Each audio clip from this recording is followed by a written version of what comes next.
സക്കാത്ത് എന്ന ഒരു വിഷയം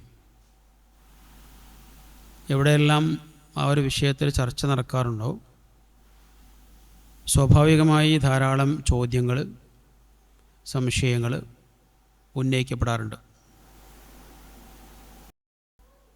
ഇപ്പോൾ ചെറിയ മാറ്റങ്ങൾ ഉണ്ടെങ്കിലും നേരത്തെ ഉള്ളൊരവസ്ഥ ഈ സംശയങ്ങളും ചോദ്യങ്ങളും ഏറെയും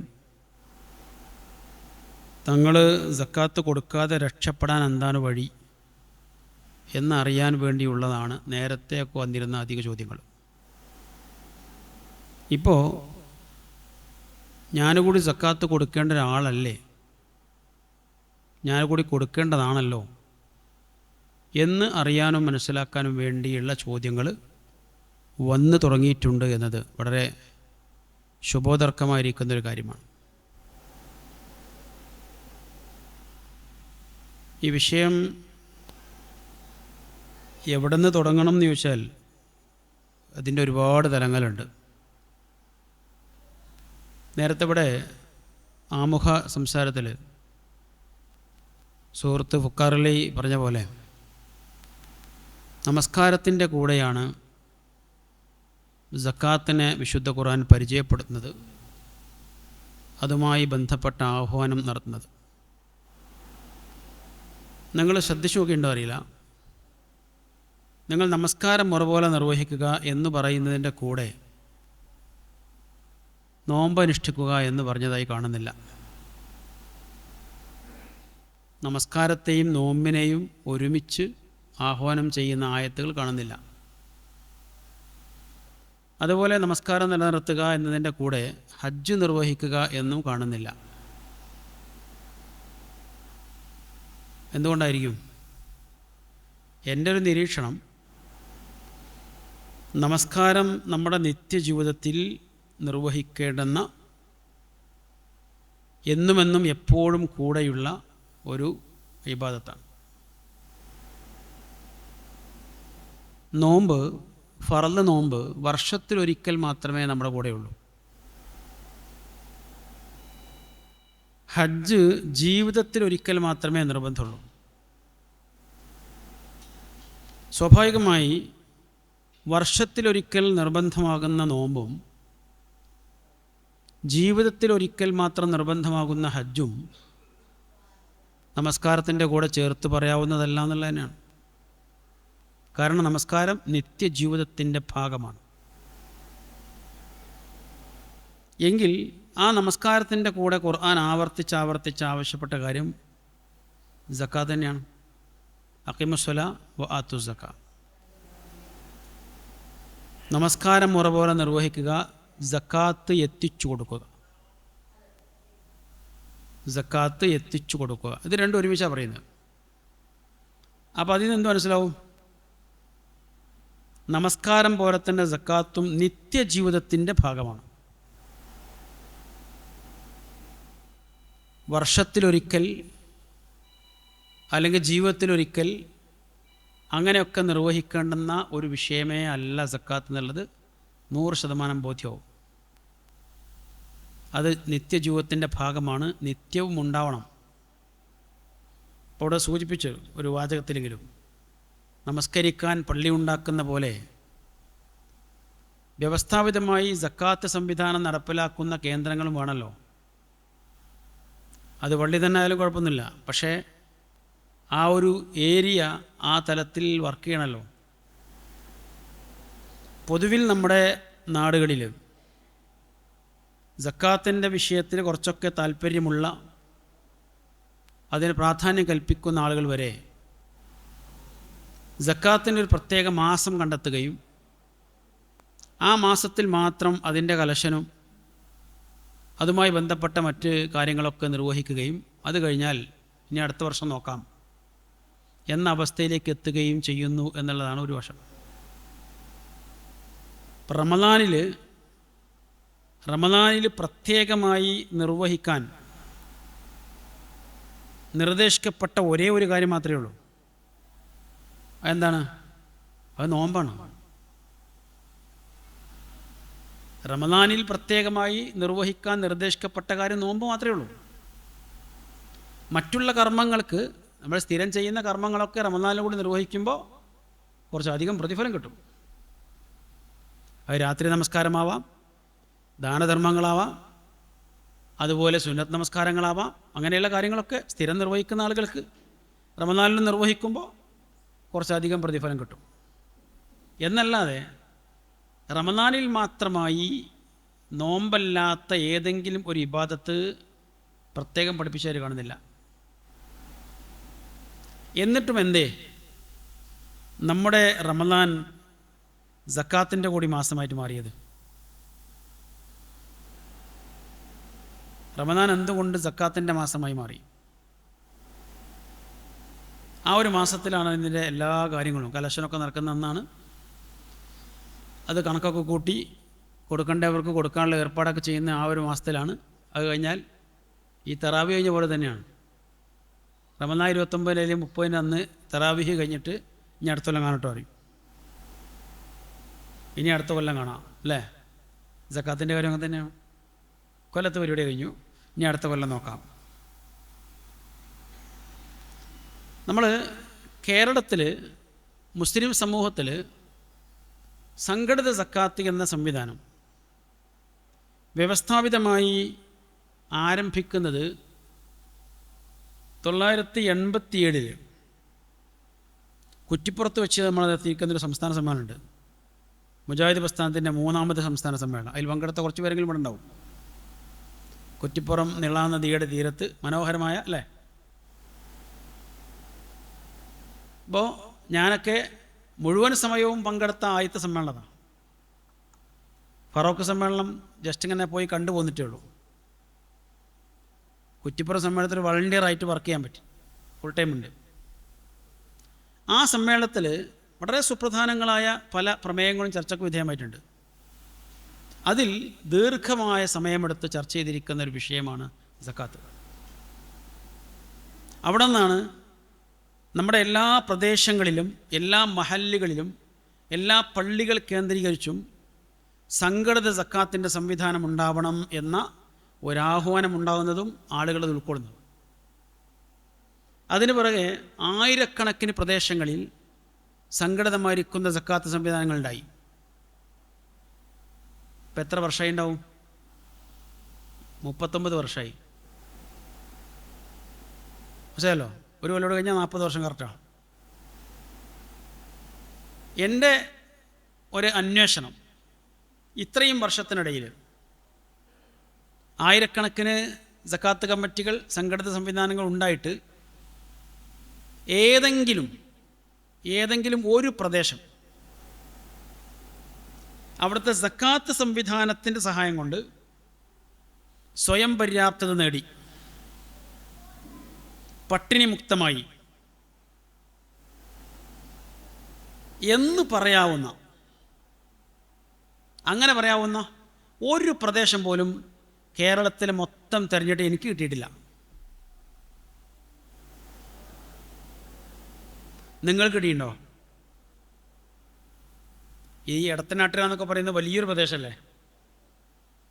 ഒരുപാട് പള്ളികളും ഒരുപാട് ആളും അർത്ഥമൊക്കെ ഉള്ളൊരു പ്രദേശമല്ലേ? ഇവിടെയെങ്കിലും ഏതെങ്കിലും ഒരു പള്ളി കേന്ദ്രീകരിച്ചുള്ള ഒരു ചെറിയ മഹല്ല് സക്കാത്ത് സംവിധാനം കൊണ്ട് ആ ഒരു പ്രദേശം പട്ടിണി മുക്തമായിരിക്കുന്നു, സ്വയം പര്യാപ്തത നേടിയിരിക്കുന്നു എന്ന് നിങ്ങൾക്ക് പറയാൻ പറ്റുമോ? ഇല്ല. ഞാൻ പഠിച്ചിട്ടുണ്ട്, ഞാൻ അതൊക്കെ അന്വേഷിച്ചിട്ടുണ്ട്. ഇല്ല. എങ്കിൽ അതെന്തുകൊണ്ടാണ്? ഇസ്ലാമിലെ സക്കാത്ത് സംവിധാനം അത് പ്രായോഗികമല്ലാത്തത് കൊണ്ടാണോ? അങ്ങനെ പറയാൻ നമുക്ക് ധൈര്യമുണ്ടോ? ഇസ്ലാമിലെ സക്കാത്ത് സംവിധാനം പ്രായോഗികമല്ല എന്ന് പറയാൻ ധൈര്യമുണ്ടോ? ഉണ്ടോ? ഇല്ല. എന്നാൽ പിന്നെന്താ പ്രശ്നം? ഇസ്ലാമിലെ സക്കാത്തിനെക്കുറിച്ച് നമ്മൾ മനസ്സിലാക്കിയെടുത്താണ് പ്രശ്നം. നമ്മൾ മനസ്സിലാക്കിയെടുത്തും നമ്മൾ നടപ്പിലാക്കുന്നിടത്തുമാണ് പ്രശ്നം. ആ പ്രശ്നം നമ്മൾ തന്നെ പരിഹരിക്കാതെ അത് പരിഹരിക്കാനും വേറെ പ്രത്യേകിച്ചാരും വരുന്നില്ല. ഞാൻ മനസ്സിലാക്കുന്നിടത്തോളം ഇസ്ലാം പഠിപ്പിച്ചിരിക്കുന്ന സക്കാത്ത് സംവിധാനം ഒരു പ്രദേശത്ത് നടപ്പിലാക്കിയാൽ 5 മുതൽ 10 വർഷം കൊണ്ടെങ്കിലും ആ പ്രദേശം സ്വയം പര്യാപ്തത നേടും. പിന്നെ അപ്രതീക്ഷിതമായി ഉണ്ടാകുന്ന എന്തെങ്കിലും വിഷയങ്ങളുണ്ടാവുള്ളൂ. തന്നെ പെട്ടെന്നൊരാൾക്ക് ഒരു മാരകമായ രോഗം വന്നു, ഒരു ഓപ്പറേഷൻ വേണം, 4-5 ലക്ഷം രൂപ വേണം, അങ്ങനെയൊക്കെയുള്ള കേസുകളൊക്കെ വരാം. ഒരു ആക്സിഡൻറ്റ് ഉണ്ടായി, അല്ലെങ്കിൽ ഒരു പ്രളയമുണ്ടായി എന്നല്ലാതെ ദൈനംദിന ജീവിതത്തിൽ മറ്റൊരാളെ ആശ്രയിക്കേണ്ടി വരുന്ന ഒരൊറ്റ മനുഷ്യനുമില്ലാത്ത അവസ്ഥയിലേക്ക് 5 മുതൽ 10 വർഷം കൊണ്ട് സാധിക്കും ഇസ്ലാമിലെ സക്കാത്ത് നടപ്പിലാക്കണമെങ്കിൽ. പക്ഷേ 40 കൊല്ലമായിട്ടും എവിടെയും ഒരത്ഭുതവും സംഭവിച്ചിട്ടില്ല. വിശുദ്ധ ഖുർആനിൻ്റെ തണലിൽ വളർന്നിരിക്കുന്ന ഒരു പ്രദേശമാണ് മലപ്പുറം ജില്ലയിലെ അരീക്കോട്. ഞാൻ അവിടെ അന്വേഷിച്ചിട്ടുണ്ട്, ഇല്ല. ഖുർആൻ്റെ തണലിൽ, ഞാൻ വെറുതെ പറഞ്ഞല്ല, NV അബ്ദുസ്സലാം മൗലവി വിശുദ്ധ ഖുർആൻ ആദ്യാവസാനം ആ സമൂഹത്തെ തൻ്റെ വീട്ടുമുറ്റത്തിൽ നിന്ന് പഠിപ്പിച്ചതാണ്. അതിൻ്റെ മറ്റെല്ലാ ഗുണങ്ങളും കിട്ടിയിട്ടുണ്ട്, അതില്ലെന്ന് ഞാൻ പറയുന്നില്ല, മറ്റെല്ലാ ഗുണങ്ങളും കിട്ടിയിട്ടുണ്ട്, ചില ദോഷങ്ങളൊക്കെ ഉണ്ടെങ്കിലും. പക്ഷേ സക്കാത്തിൻ്റെ വിഷയത്തിൽ പ്രതീക്ഷ നൽകാവുന്ന ഒരു മുന്നേറ്റം അവിടെയും ഇപ്പോഴുമില്ല. ഞാൻ അന്വേഷിച്ച് നോക്കിയിട്ടുണ്ട്. ഈ കഴിഞ്ഞ വർഷവും അവിടെ സക്കാത്തായിട്ട് സംഭരിക്കാൻ സാധിച്ചത് 50 ലക്ഷത്തിൽ താഴെ രൂപയാണ്. ഇസ്ലാമിലെ സക്കാത്ത് നടപ്പിലാക്കുകയാണെങ്കിൽ ആ പ്രദേശത്ത് 5 കോടി രൂപയെങ്കിലും വാർഷിക സക്കാത്തായിട്ട് വരാനുണ്ട്.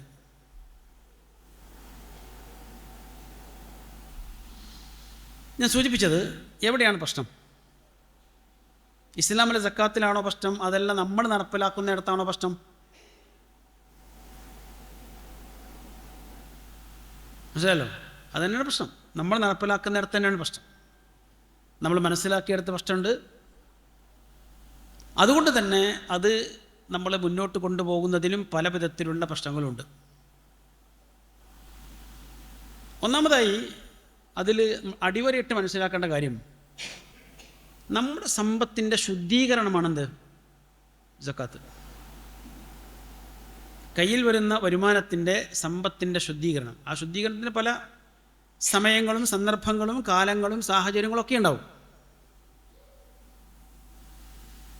ചിലത് അപ്പോൾ ശുദ്ധീകരിക്കേണ്ടതുണ്ടാവും, ചിലത് വർഷത്തിലേക്ക് ശുദ്ധീകരിച്ചാൽ മതി, അങ്ങനെയൊക്കെ ഉണ്ടാവും, സ്വാഭാവികമാണ്. എന്നാലും ശുദ്ധീകരണമാണത്.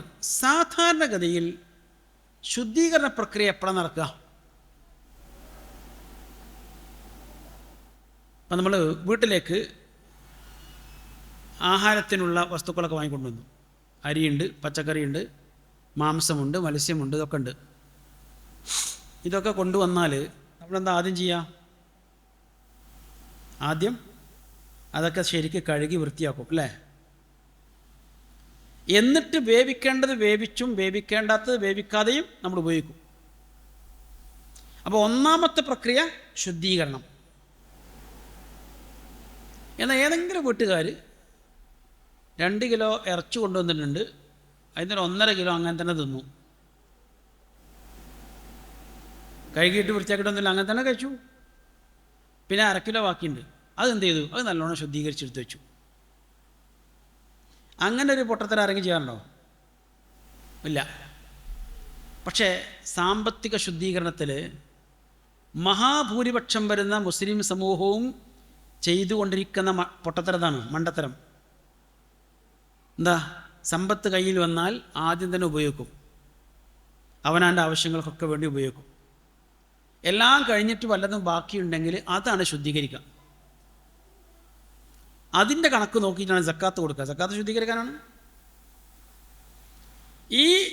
ഈ തലത്തിലേക്ക് ഇത് മാറിയത് തന്നെ ഒരുപക്ഷെ നമ്മൾ കേട്ടതും വായിച്ചതും പഠിച്ചതും മനസ്സിലാക്കിയതുമൊക്കെ ശരിയായ സോഴ്സിൽ നിന്നല്ലാത്തത് കൊണ്ടോ, സോഴ്സ് കണ്ട് മനസ്സിലാക്കി പറയുന്നവരിൽ നിന്നല്ലാത്തത് കൊണ്ടൊക്കെ ആവാം. മനസ്സിലല്ലോ? ഏത് വിഷയങ്ങളും അതിൻ്റെ അടിയിലേക്ക് ഇറങ്ങിച്ചെന്ന് എവിടെയാണ് സംഗതി ഉള്ളത് അത് കാണണം,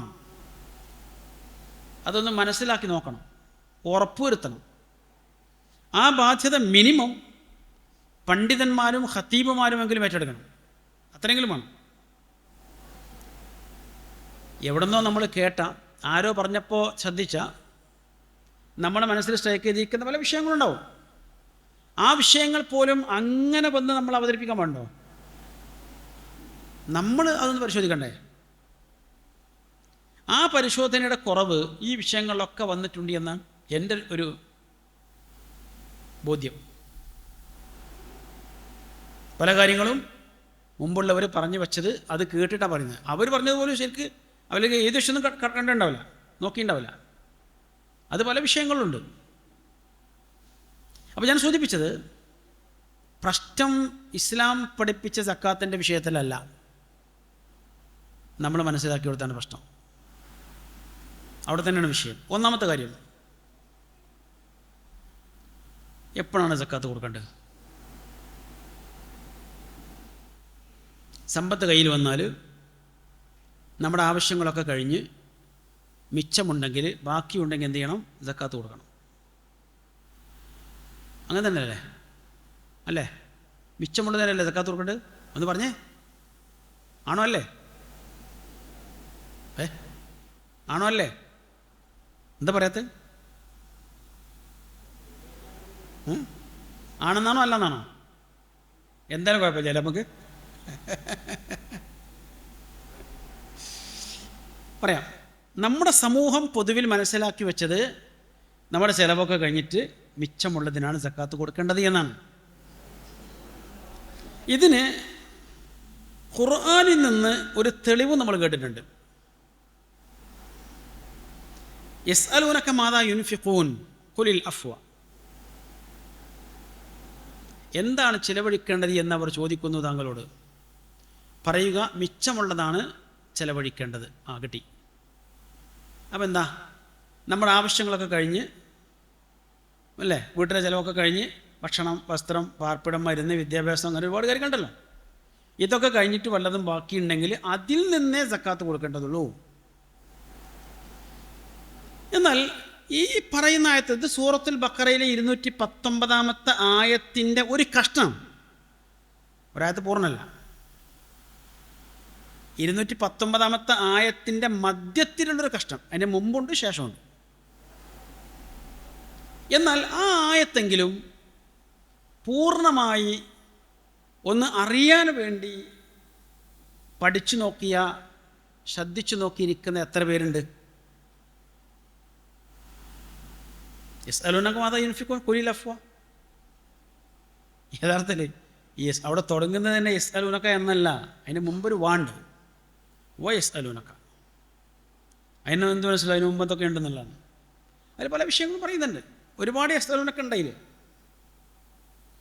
എന്നാൽ ആ ഒരു ചോദ്യം അവിടെ വരാൻ, ഒരു ഉത്തരം പറയാൻ പ്രത്യേക കാരണമുണ്ട്. അതേ സൂറത്തിലെ ഈ ആയത്തിൻ്റെ 2 ആയത്തപ്പുറം 215 ആയത്തുണ്ട്. അത് തുടങ്ങുന്നത് തന്നെ യസ്അലൂനക എന്നാണ്. യസ്അലൂനക മാദാ യുൻഫിഖൂൻ എന്നാണ് തുടങ്ങുന്നത്. അവിടെ വാങ്ങുന്നില്ല.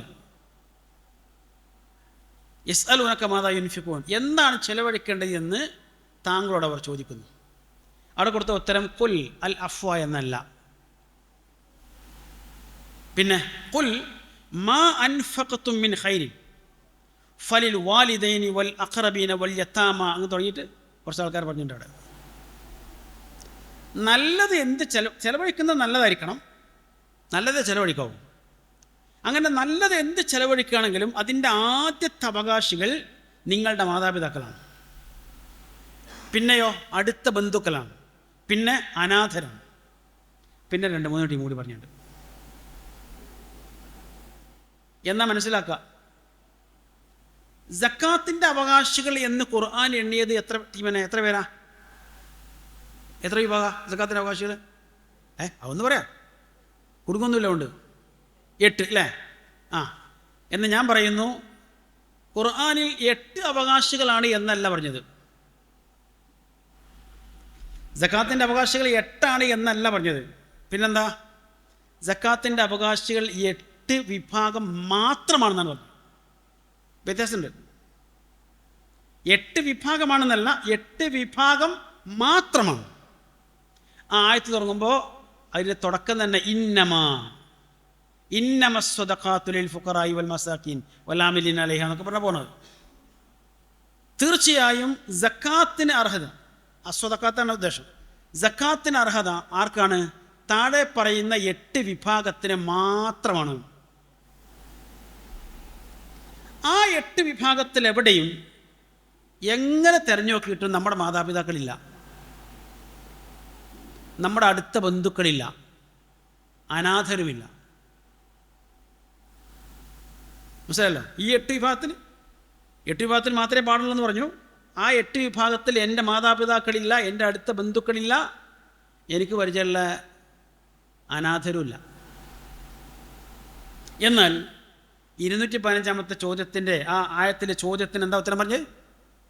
യസ്അലൂനക മാദാ യുൻഫിഖൂൻ ഖുൽ മാ അൻഫഖ്തും മിൻ ഖൈരിൻ വലിൽ വാലിദൈനി വൽ അഖറബീന വൽ യതാമ.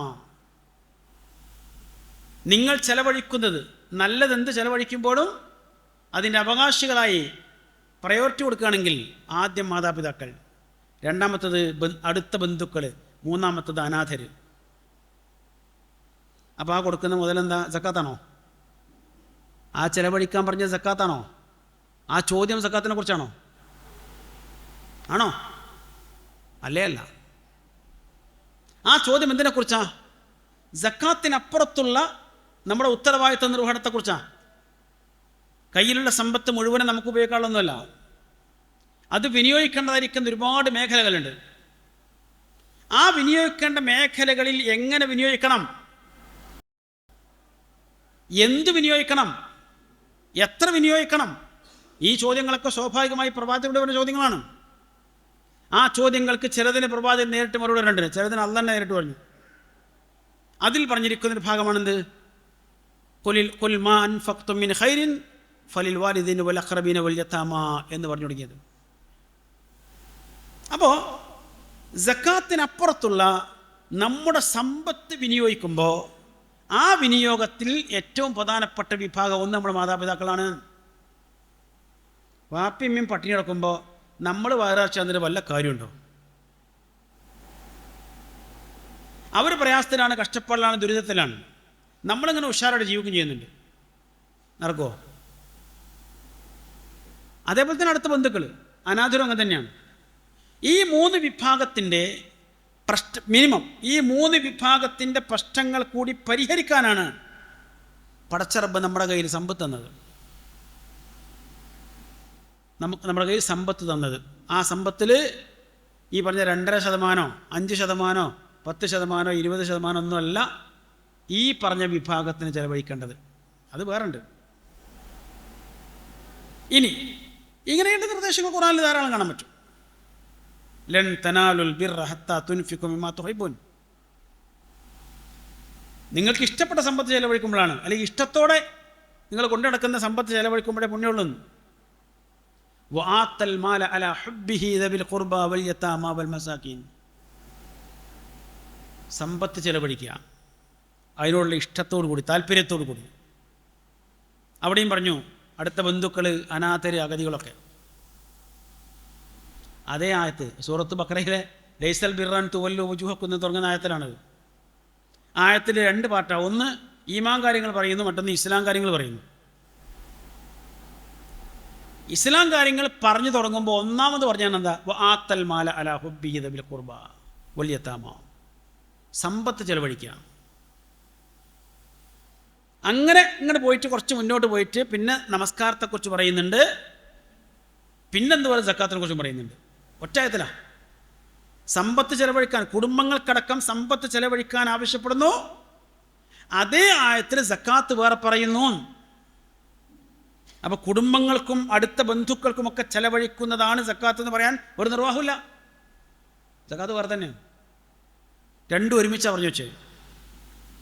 ഇങ്ങനെ പലയിടങ്ങളിൽ പറഞ്ഞു. ഇതൊക്കെ കേൾക്കുന്ന മനസ്സിലാക്കുന്ന സ്വഹാബികൾ എന്ത് ചെയ്തു? പലരും ഉള്ള വരുമാനം, ഉള്ള സമ്പത്ത് മുഴുവനും ചെലവഴിച്ചു. ഒറ്റ പൈസ കയ്യിൽ വെക്കൂല. ആവശ്യക്കാരെ നോക്കിയിട്ട് അങ്ങനെ ചെലവഴിച്ചു കൊണ്ടേയിരിക്കുകയാണ്. അങ്ങനെ ചെലവഴിച്ച് ചിലരൊക്കെ പട്ടിണിയാവാണ്. ഇനി അവരെ സഹായിക്കാൻ വേണ്ടിയിട്ട് സ്വഹാബികൾ എന്ത് ചെയ്യണം? വേറെ പിരിവിടണം. ഇങ്ങനത്തെ ഒരു പശ്ചാത്തലത്തിലാണ് യഥാർത്ഥത്തിൽ വീണ്ടും ചോദ്യം വന്നത്. യസ്അലുനക മാദാ യുൻഫിഖൂൻ യസ്അലുനക മാദാ യുൻഫിഖൂൻ, എന്താണ് ചെലവഴിക്കേണ്ടത് എന്നും അവർ താങ്കളോട് ചോദിക്കുന്നുണ്ട്. അവിടെ പറഞ്ഞ ഉത്തരമാണെന്ത്? ഖുൽ അൽ അഫ്വ, മിച്ചമുള്ളതാണ് ചെലവഴിക്കേണ്ടത് എന്ന് പറഞ്ഞാൽ നിങ്ങളുടെ സമ്പത്ത് ഈ പറയപ്പെട്ട ഗണങ്ങളിലേക്ക് ചെലവഴിക്കുന്ന മുമ്പ് നിങ്ങൾക്ക് എന്തെല്ലാം ബാധ്യതകളുണ്ട്, ആ ബാധ്യതകൾ പരിഹരിക്കണം. അവിടെ നിങ്ങളുടെ ബാധ്യതകൾ പരിഹരിച്ചിട്ട് ബാക്കിയുള്ളതേ കൊടുക്കേണ്ടതുള്ളൂ.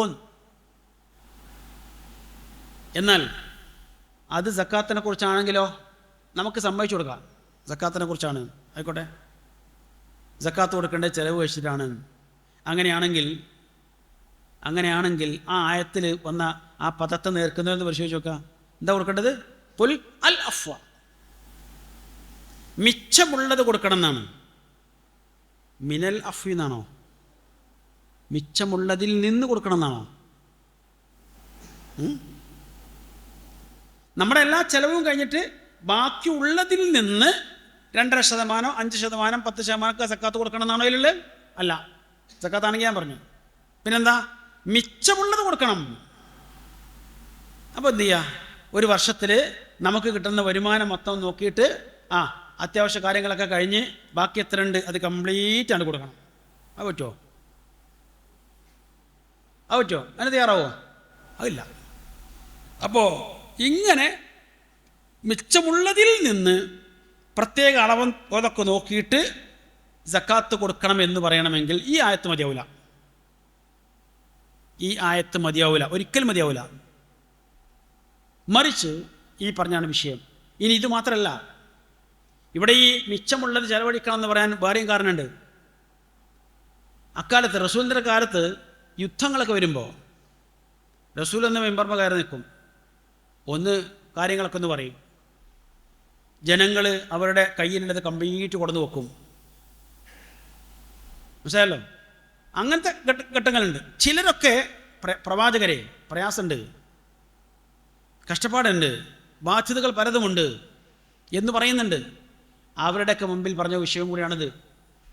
നിങ്ങൾ യുദ്ധം മുതലായിട്ട് അല്ലെങ്കിൽ യുദ്ധത്തിന് വേണ്ടി കൊടുക്കേണ്ടത് എന്താണ്? നിങ്ങളുടെ അത്യാവശ്യ ബാധ്യതകൾ കഴിഞ്ഞ് ഇനി എന്താ ബാക്കിയുള്ളത്, ആ ബാക്കിയുള്ള കംപ്ലീറ്റ് കൊടുക്കണം. അതുകൂടിയാണ് പറഞ്ഞത്. ഖുലിൽ അഫ്വ, അവിടെ സമ്പത്ത് തന്നെ കൊടുക്കേണ്ടതല്ല, സക്കാത്തല്ല. ഒരു സമയത്ത് റസൂലുള്ളാഹി സ്വല്ലല്ലാഹു അലൈഹി വസല്ലം ഇങ്ങനെ ചോദിച്ചല്ലോ, അബൂബക്കർ റളിയല്ലാഹു ഒരു പൊതി കൊടുന്ന് വെച്ചു. നമുക്കറിയാം കഥ അല്ലേ? ഇത് എത്ര ഉണ്ട് ചോദിച്ചു. ഇതിൻ്റെ സമ്പത്ത് മുഴുവനാണ്, ഇനിയൊന്നും ബാക്കിയില്ല എന്ന് പറഞ്ഞാൽ അദ്ദേഹത്തിൻ്റെ ആവശ്യങ്ങൾ കഴിഞ്ഞ് ബാക്കിയുള്ളത് കംപ്ലീറ്റ് കൊടുന്ന് വെച്ചിട്ടുണ്ട്. ഉമർ ഖത്താബ് അതിനേക്കാളും വലിയൊരു പൊതി കൊടുന്നത്. ഇത് എത്ര ഉണ്ട് ചോദിച്ചു. അതിൻ്റെ സമ്പത്തിൻ്റെ പകുതി ഉണ്ട്, മുഴുവല്ല. അപ്പോൾ അദ്ദേഹം ഇനിയും കുറച്ച് ആവശ്യങ്ങൾ ബാക്കി വെച്ചിട്ടുണ്ടെന്ന് അർത്ഥം. അവിടെ ആയിരിക്കും പകുതി കൊടുത്തത്. ഉസ്മാൻ ബിൻ അഫ്ഫാൻ റളിയല്ലാഹു അൻഹു അതിനേക്കാൾ വലിയൊരു പൊതി കൊടുന്നത്. അതത്രേ, അത് 3/1 പറഞ്ഞു എൻ്റെ സമ്പത്തിൻ്റെ. വേറെ ആവശ്യങ്ങളുണ്ടാവും. അപ്പോൾ ഇങ്ങനെയുള്ള ഘട്ടങ്ങളിൽ നിങ്ങൾ ഒരു അനിവാര്യമായ അത്യന്താപേക്ഷിതമായ ഒരു അങ്ങനല്ലോ യുദ്ധസമാനമായിരിക്കുന്ന സാഹചര്യങ്ങളിൽ നിങ്ങൾ എന്ത് ചെയ്യണം? അത്യാവശ്യം കഴിഞ്ഞ് ബാക്കിയുള്ളത് കംപ്ലീറ്റ് ചെലവഴിക്കണം എന്ന് പറഞ്ഞു. അത് പറയാനാണ് ആയത്ത്. അല്ലാതെ നമുക്ക് ദൈനംദിന വരുമാനത്തിൽ നിന്ന് ജീവിതത്തിലെ എല്ലാ ആവശ്യങ്ങളും കഴിഞ്ഞ് എന്നിട്ട് വല്ലതും ബാക്കിയുണ്ടെങ്കിൽ അത് പിന്നെ അളന്ന് നോക്കി അതിൽ നിന്നൊരു വിഹിതം നിലക്ക് ഒരു 2.5%, ഒരു 5% എടുത്തിട്ട് കൊടുക്കണം എന്ന് പറയാൻ ഇപ്പറഞ്ഞ ഒരു ആയത്തും മതിയാവൂല. അത് നിങ്ങൾ പരിശോധിച്ച് നോക്കിയോളി. അപ്പോൾ ഒന്നാമത് ഞാൻ പറഞ്ഞത് ചെലവ് കഴിഞ്ഞിട്ടാണ് സക്കാത്ത് കൊടുക്കേണ്ടത് എന്നത് തന്നെ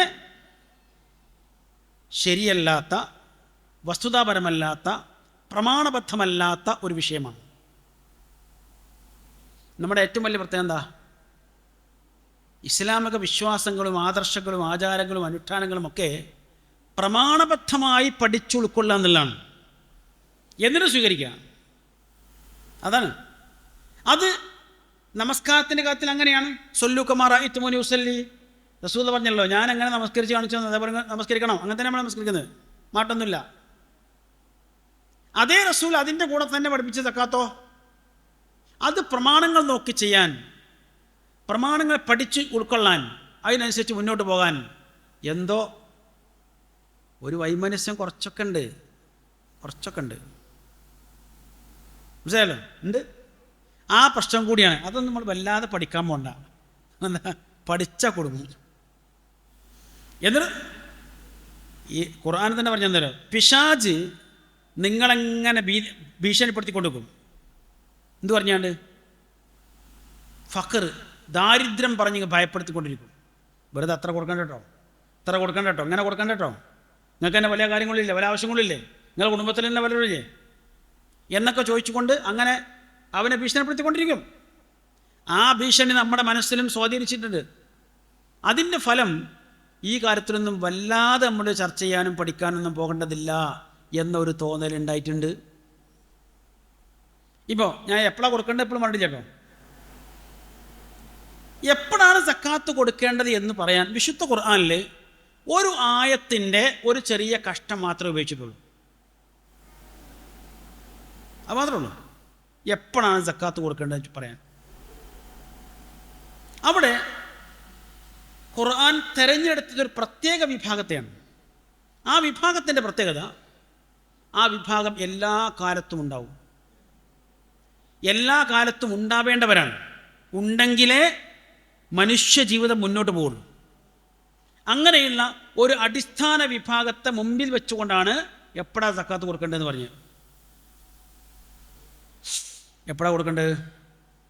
സൂറത്ത് അൻആം 6-ാമത്തെ അധ്യായം 141-ാമത്തെ വാക്യം. അതിൽ കാർഷികോൽപ്പന്നങ്ങളെക്കുറിച്ചാണ് പറയുന്നത്. മരത്തുമ കായ്ക്കുന്നതും വള്ളിയിൽ കായ്ക്കുന്നതും നിരത്ത് പടർന്ന് കായ്ക്കുന്നൊക്കെ ഉണ്ടല്ലോ, അങ്ങനത്തെ പല ഐറ്റംസ് ഉണ്ട്. ഈ ഐറ്റംസിനെ കുറിച്ചൊക്കെ മൊത്തത്തിൽ കോമൺ ആയിട്ട് പറഞ്ഞു. എന്നിട്ടെന്ത് പറഞ്ഞു? കുലൂ മിൻ സമരിഹി ഇദാ അസ്മറ, അതിൻ്റെ ഫലങ്ങളൊക്കെ പാകമായാൽ, അതിലെ ഫലങ്ങൾ പാകമായാൽ നിങ്ങളെ കഴിച്ചോളൂ. ഇപ്പോൾ പച്ചക്കറി ആണെങ്കിൽ മൂപ്പാവണം അല്ലേ, പഴങ്ങളാണെങ്കിൽ പഴുക്കണം, അങ്ങനെ ഓരോന്നും. അപ്പോൾ ഫലങ്ങൾ പാകമായാൽ നിങ്ങൾ കഴിച്ചോളൂ. കഴിക്കണമെങ്കിൽ എന്ത് ചെയ്യണം? കൊയ്തെടുക്കണം, വിളവെടുപ്പ് നടത്താൻ വേണ്ടിയിട്ട് നടത്തുമ്പോൾ ചെറിയൊരു ക്ലോസ് വെച്ചോടെ, വആതു ഹഖഹു യൗമ ഹസ്വാദിഹി, കഴിക്കാൻ വേണ്ടി നിങ്ങൾ എന്നാ വിളവെടുപ്പ് നടത്തുക? എന്നാ നിങ്ങൾ വിളവെടുപ്പ് നടത്തുക? അന്ന് നിങ്ങൾ എന്ത് ചെയ്യുക? അതിൻ്റെ ഹക്ക്, അതായത് സക്കാത്ത് കൊടുക്കുക. അന്ന് അതിൻ്റെ ഹക്ക് കൊടുക്കുക. മനസ്സിലായോ? ഒരു കാർഷികോൽപ്പന്നം എന്ന് വിളവെടുക്കുന്നുവോ അന്ന് അതിൻ്റെ ഹക്ക് കൊടുക്കണം, അഥവാ സക്കാത്ത് അന്ന് കൊടുക്കണം. ഇത് എന്തിനാണ് കർഷകനെ മുമ്പിൽ വെച്ച് പറഞ്ഞ്? കർഷകനെ മാത്രം ഉദ്ദേശിച്ച് പറഞ്ഞാണോ? കർഷകനോട് എന്തോ പ്രത്യേക താല്പര്യക്കുറവുള്ളത് കൊണ്ട് പറഞ്ഞാണോ? ഒന്നുമല്ല. ഞാൻ നേരത്തെ പറഞ്ഞാണ് വിഷയം. ഒന്ന്, എല്ലാ കാലത്തും ഉള്ളവരാണ് കർഷകർ, എല്ലാ കാലത്തും ഉണ്ടാവേണ്ടവരാണ് കർഷകർ. അവരുണ്ടെങ്കിലേ മനുഷ്യ ജീവിതം നിലനിൽക്കുള്ളൂ. എനിക്ക് 58 വയസ്സായി. ഇത്ര കാലം ഞാൻ കഴിച്ച ആഹാരം, ഞാൻ സ്വന്തം കൃഷി ചെയ്ത് കഴിച്ചത് 1% ഉണ്ടാവുക കാരണം, അത്രയും ഉണ്ടാവില്ല, അതിലും കുറവാണ്. മനസ്സിലായല്ലോ? ബാക്കി മുഴുവനും ആരോ കൃഷി ചെയ്താണ്, ആൾക്കാർ പോലും എനിക്കറിയില്ല. അപ്പം അങ്ങനെ നമുക്ക് വേണ്ടി ആരൊക്കെയോ എവിടെയൊക്കെയോ കൃഷി ചെയ്യുന്നുണ്ട്. അത് വേണ്ടതാണ്, അനിവാര്യമാണ്. എത്ര ഹൈടെക് യുഗത്തിലേക്ക് പോയാലും കാർഷികോൽപ്പന്നങ്ങളില്ലാതെ ജീവിക്കാൻ പറ്റില്ല. എങ്കിൽ അത് അടിസ്ഥാന വർഗമാണ്. ആ അടിസ്ഥാന വർഗത്തിൻ്റെ വേറെയും പ്രത്യേകത എന്താ? പകലന്തിയോളം രാപ്പകൽ ഭേദമന്യേ മനസ്സും വലിയൊരു ഭാഗം ശരീരവും ഈ കൃഷിയിടത്തിലാണ്. ഒരു കർഷകൻ്റെ മനസ്സ് 24 മണിക്കൂറും കൃഷിയിടത്തിലാണ്. അവൻ്റെ ശരീരവും ഓരോ ദിവസത്തിൻ്റെയും പകുതി സമയമെങ്കിലും കൃഷിയിടത്തിലാണ്. ഒരു ഭൂമി ഉഴുതുമറിച്ച് പാകപ്പെടുത്തി കളകളൊക്കെ ഒഴിവാക്കി ആ മണ്ണിൽ വെള്ളവും വളവും ചേർത്ത് അതിൽ വിത്തിറക്കുക. ആ വിത്തിങ്ങനെ ഓരോ നാമ്പിങ്ങനെ മുളച്ചു വരുമ്പോൾ അത് ശരിക്കും മുളക്കുന്നത് ആ കർഷകൻ്റെ മനസ്സിലാണ്, ഹൃദയത്തിലാണ്. അതുകൊണ്ട് തന്നെ വൈകാരികമായ ബന്ധം അതിനുണ്ടാവും. ആയിരക്കണക്കിന് ഒരു പ്രത്യേക തരത്തിലുള്ള വിഭവങ്ങൾ തന്നെ ഉണ്ടെങ്കിലും അതിൻ്റെ കതിരൊന്ന് വാടിപ്പോയാൽ കർഷകൻ്റെ മുഖം പാടും. അങ്ങനെയാണ്, അത്രയും വലിയ വൈകാരിക ബന്ധമാണ്.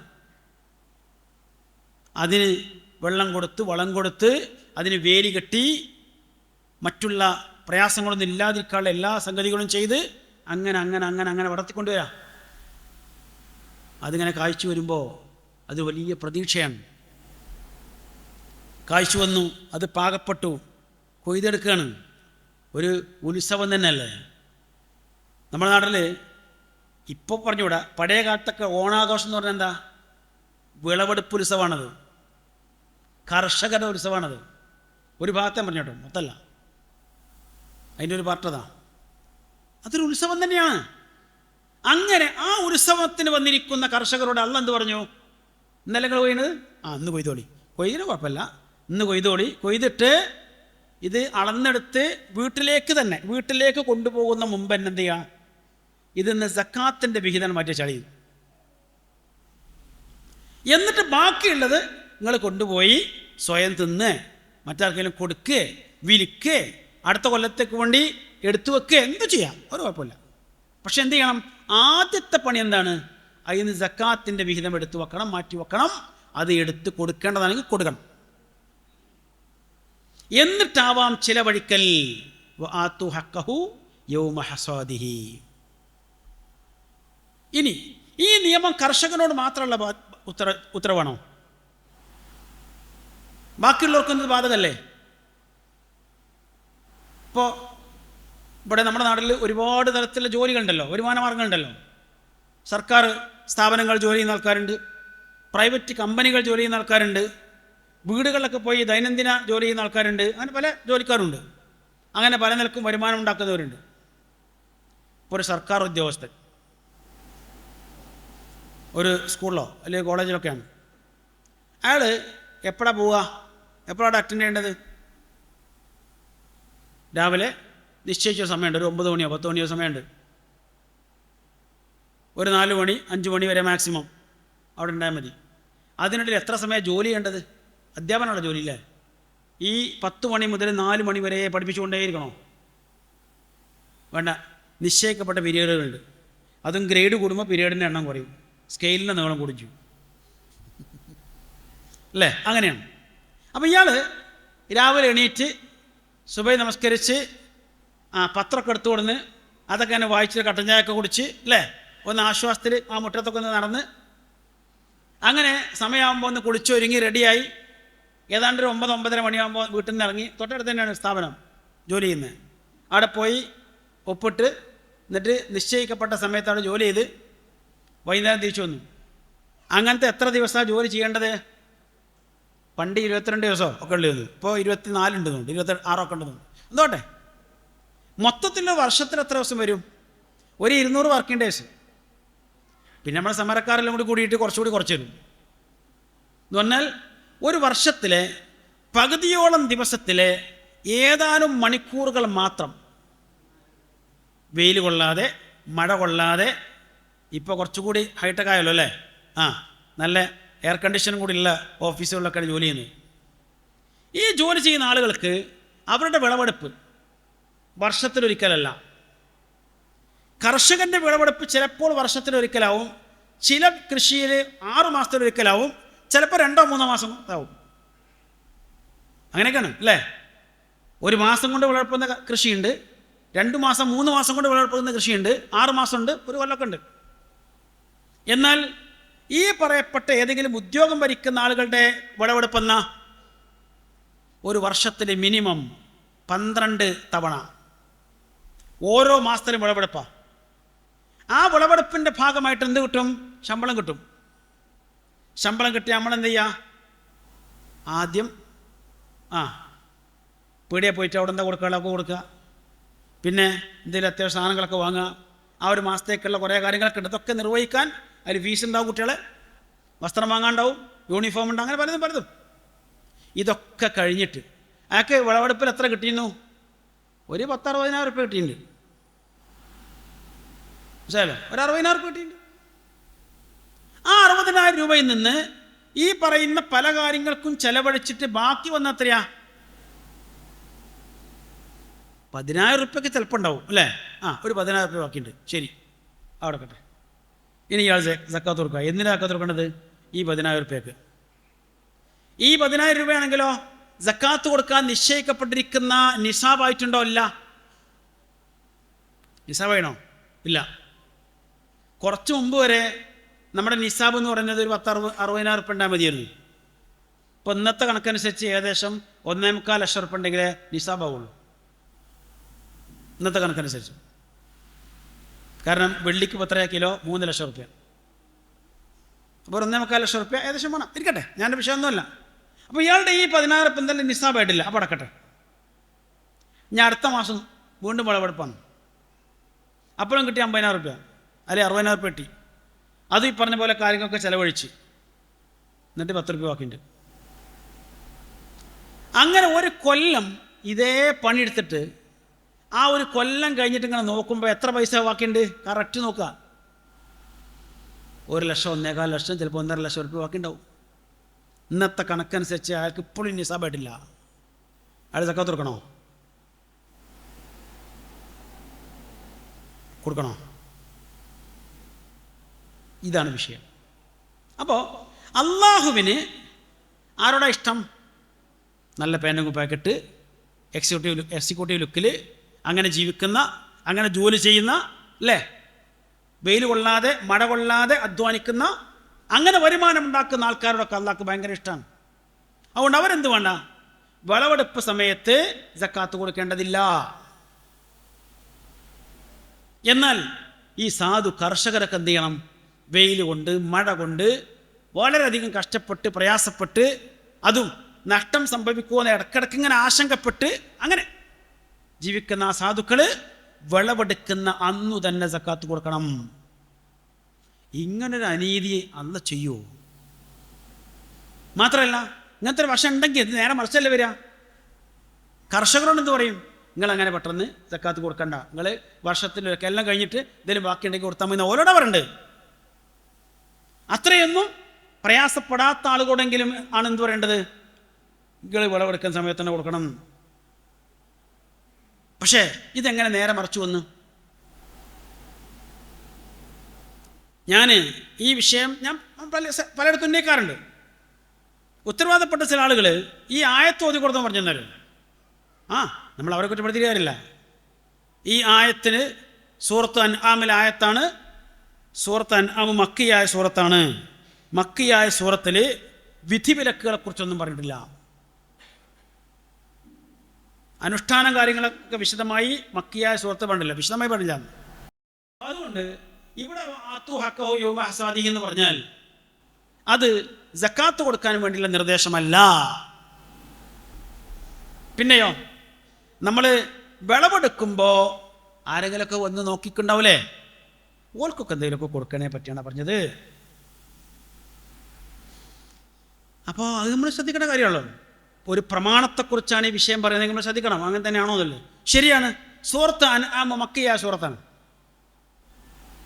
പക്ഷേ ചെറിയൊരു പ്രശ്നമുണ്ട്. മക്കിയായ സൂറത്ത് അൻആമിൽ മദനിയായ കുറച്ച് ആയത്തുകൾ കയറിക്കൂടിയിട്ടുണ്ട്. കയറിക്കൂടി എന്ന് പറയണ്ട, അങ്ങനെയാണ് അത്. ആ ഖുർആൻ പ്രവാചക തിരുമേനി ക്രോഡീകരിച്ചപ്പോൾ ഇതേ സൂറത്തിൽ മദനിയായിരിക്കുന്ന, മദീന കാലഘട്ടത്തിൽ അവതരിക്കപ്പെട്ടിരിക്കുന്ന ചില ആയത്തുകൾ കൂടി കയറിയിട്ടുണ്ട്. അങ്ങനെ കയറിയിരിക്കുന്ന ആയത്തുകളുടെ ഗണത്തിൽപ്പെടുന്നതാണെന്ത്? 141 ആയത്ത്. സൂറത്ത് അൻആം മക്കിയ സൂറത്ത് തന്നെയാണ്. പക്ഷേ അതിലെ 141 ആയത്തടക്കം ചില ആയത്തുകൾ മദനിയായിരിക്കുന്ന ആയത്തുകളാണ്. എങ്കിൽ അതിൽ വന്നിരിക്കുന്ന നിർദ്ദേശം അവിടെ നോക്കിക്കാൻ വന്നിരിക്കുന്ന ആളുകൾക്ക് കൊടുക്കേണ്ട അവകാശങ്ങളെ കുറിച്ചല്ല, സക്കാത്തിനെ കുറിച്ച് തന്നെയാണ്. ഇത് നമ്മൾ ബോധ്യപ്പെടുത്തി കൊടുത്തപ്പോൾ അടുത്ത ഒരു വിഷയം ഉണ്ടായി. എന്താ വിഷയം എന്ന് അറിയാം? കർഷകർക്ക് അവരുടെ ചില പ്രത്യേക സന്ദർഭങ്ങളിൽ അവരുടെ കാർഷികോൽപ്പന്നങ്ങൾ മൊത്തം അളവ് നോക്കിയിട്ട് അതിനൊരു 1/3 4 മാറ്റിവെച്ച് ബാക്കി സക്കാത്ത് കൊടുത്താൽ മതി എന്ന് റസൂൽ പറഞ്ഞിട്ടുണ്ട്. അപ്പോൾ എന്തിനാ മാറ്റി വെക്കണത്? 3/1 4 മാറ്റി വെക്കണം. അതെന്തിനായിരിക്കും? ഓലെ കുടുംബത്തിന് ചിലവഴിക്കാനും. ബാക്കിയുള്ള സക്കാത്ത് കൊടുത്താൽ മതി. കിട്ടിയോ? കിട്ടി. പക്ഷേ ചെറിയ പ്രശ്നമുണ്ട്. ആ റിപ്പോർട്ട് ഇമാം അബൂദാവൂദ് ധരിക്കുന്ന റിപ്പോർട്ടാണ്. അതിലെന്താ പറയുന്നത്? റസൂലുള്ളാഹി സ്വല്ലല്ലാഹു അലൈഹി വസല്ലം ഖാല അമർനാ റസൂലുള്ളാഹി സ്വല്ലല്ലാഹു അലൈഹി വസല്ലം, റസൂൽ അങ്ങോട്ട് കൽപ്പിച്ചു. ഖാല ഇദാ ഖറസ്തും ഫഖുദൂ വദഉ സുലുസ ഫഇൻ ലം തദൂ ഔ തജിദു സുലുസ ഫദഉ അർറുബ. ഇതെന്താ സംഭവം എന്നറിയുമോ? റസൂലിൻ്റെ കാലത്ത് സക്കാത്ത് പിരിക്കാൻ വേണ്ടി പോകുന്ന ഉദ്യോഗസ്ഥന്മാർ അവരുടെ പ്രദേശത്തുള്ള മൊത്തം ആളുകൾ സക്കാത്ത് പിരിക്കാനാണ് പോവുക. കൃഷി തന്നെയാണ് പ്രധാന വരുമാന മാർഗം. അപ്പം എന്ത് ചെയ്യും? ചില തോട്ടങ്ങളൊക്കെ അത് ഉൽപ്പന്നങ്ങളൊക്കെ പാകപ്പെട്ട് കൊയ്തെടുക്കാൻ സമയമായിട്ടുണ്ട്, അല്ലെങ്കിൽ കൊയ്തെടുത്തിട്ടുണ്ട്. അപ്പോൾ കറക്റ്റ് കണക്ക് കിട്ടും. എന്നാൽ ചില തോട്ടങ്ങൾ എന്താ ഇല്ല, കൊയ്യാനായിട്ടില്ല, വിളഞ്ഞിട്ടില്ല. ഇനി അതിൻ്റെ സക്കാത്ത് പിരിക്കാൻ വേണ്ടി രണ്ടാമത് വരുമോ? അതൊരു പ്രയാസമാണ്. അപ്പോൾ അവരെന്ത് ചെയ്യും? ഇത് വിളവെടുക്കുന്ന മുമ്പ് തന്നെ മൊത്തത്തിൽ നോക്കിയിട്ട് മതിപ്പ് കണക്ക് കൂട്ടും. ഇത് ഇത്ര ഉണ്ട്, മതിപ്പ് ഇത്ര ഉണ്ട് എന്ന് പറയും. അങ്ങനെ നിങ്ങൾ മതിപ്പനുസരിച്ച് ഒരാളുടെ കാർഷികോൽപ്പന്നങ്ങൾ അളവ് നോക്കുമ്പോൾ റസൂൽ പറഞ്ഞു, അങ്ങനെ നിങ്ങൾ അളവ് നോക്കുമ്പോൾ ഒരു 3/1 4 അവർക്ക് വിട്ടുകൊടുത്തേക്കൊണ്ടു. മൊത്തം നോക്കിയിട്ട് 10 വസ്കുണ്ട്. അങ്ങനെ കിട്ടി 10 വസ്കുണ്ട്. എന്നാൽ എന്ത് ചെയ്യുക? അതിനൊരു 3 അല്ലെങ്കിൽ 4 ഒരു 2 വസ്ക് ഒഴിവാക്കിയിട്ട് 8 കൂട്ടിയാൽ മതി, അല്ലെങ്കിൽ ഒരു 7 കൂട്ടിയാൽ മതി, ബാക്കി ഒഴിവാക്കി കൊടുത്താൽ എന്ന് റസൂലുള്ളാഹി സ്വല്ലല്ലാഹു അലൈഹി വസല്ലം പറഞ്ഞിട്ടുണ്ട്. ഈ പറഞ്ഞ സംഗതി ഈ കർഷകരുടെ വീട്ടിലെ അത്യാവശ്യ ചെലവുകൾ കഴിക്കാൻ വേണ്ടി മാറ്റിവെക്കാൻ വേണ്ടി പറഞ്ഞതാണോ? ആണെന്ന് പറയാമായിരുന്നു. ഈ ഒരൊറ്റ ഹദീസ് ആ വിഷയത്തിൽ ഉണ്ടായിരുന്നുള്ളൂ എങ്കിൽ. പക്ഷേ ഇതിനേക്കാൾ പ്രബലമായിരിക്കുന്ന ഹദീസുകൾ വേറുണ്ട്. ഇമാം ബുഖാരി റഹ്മഹുല്ല റിപ്പോർട്ട് ചെയ്തിരിക്കുന്ന മറ്റൊരു ഹദീസ് ഇതേ വിഷയത്തിൽ. അവിടെ എന്താ വിഷയം? റസൂലുള്ളാഹി സ്വല്ലല്ലാഹു അലൈഹി വസല്ലം ഒരു തബൂക്ക് യാത്ര കഴിഞ്ഞ് വരിക. അങ്ങനെ വരുമ്പോൾ ഒരു സ്ത്രീയുടെ തോട്ടത്തിൽ കയറി. ഫലമ്മ ജാ വാദിൽ ഖുറ ഇദാ ഇംറഅതൻ ഫി ഹദീഖത്തില്ലഹ.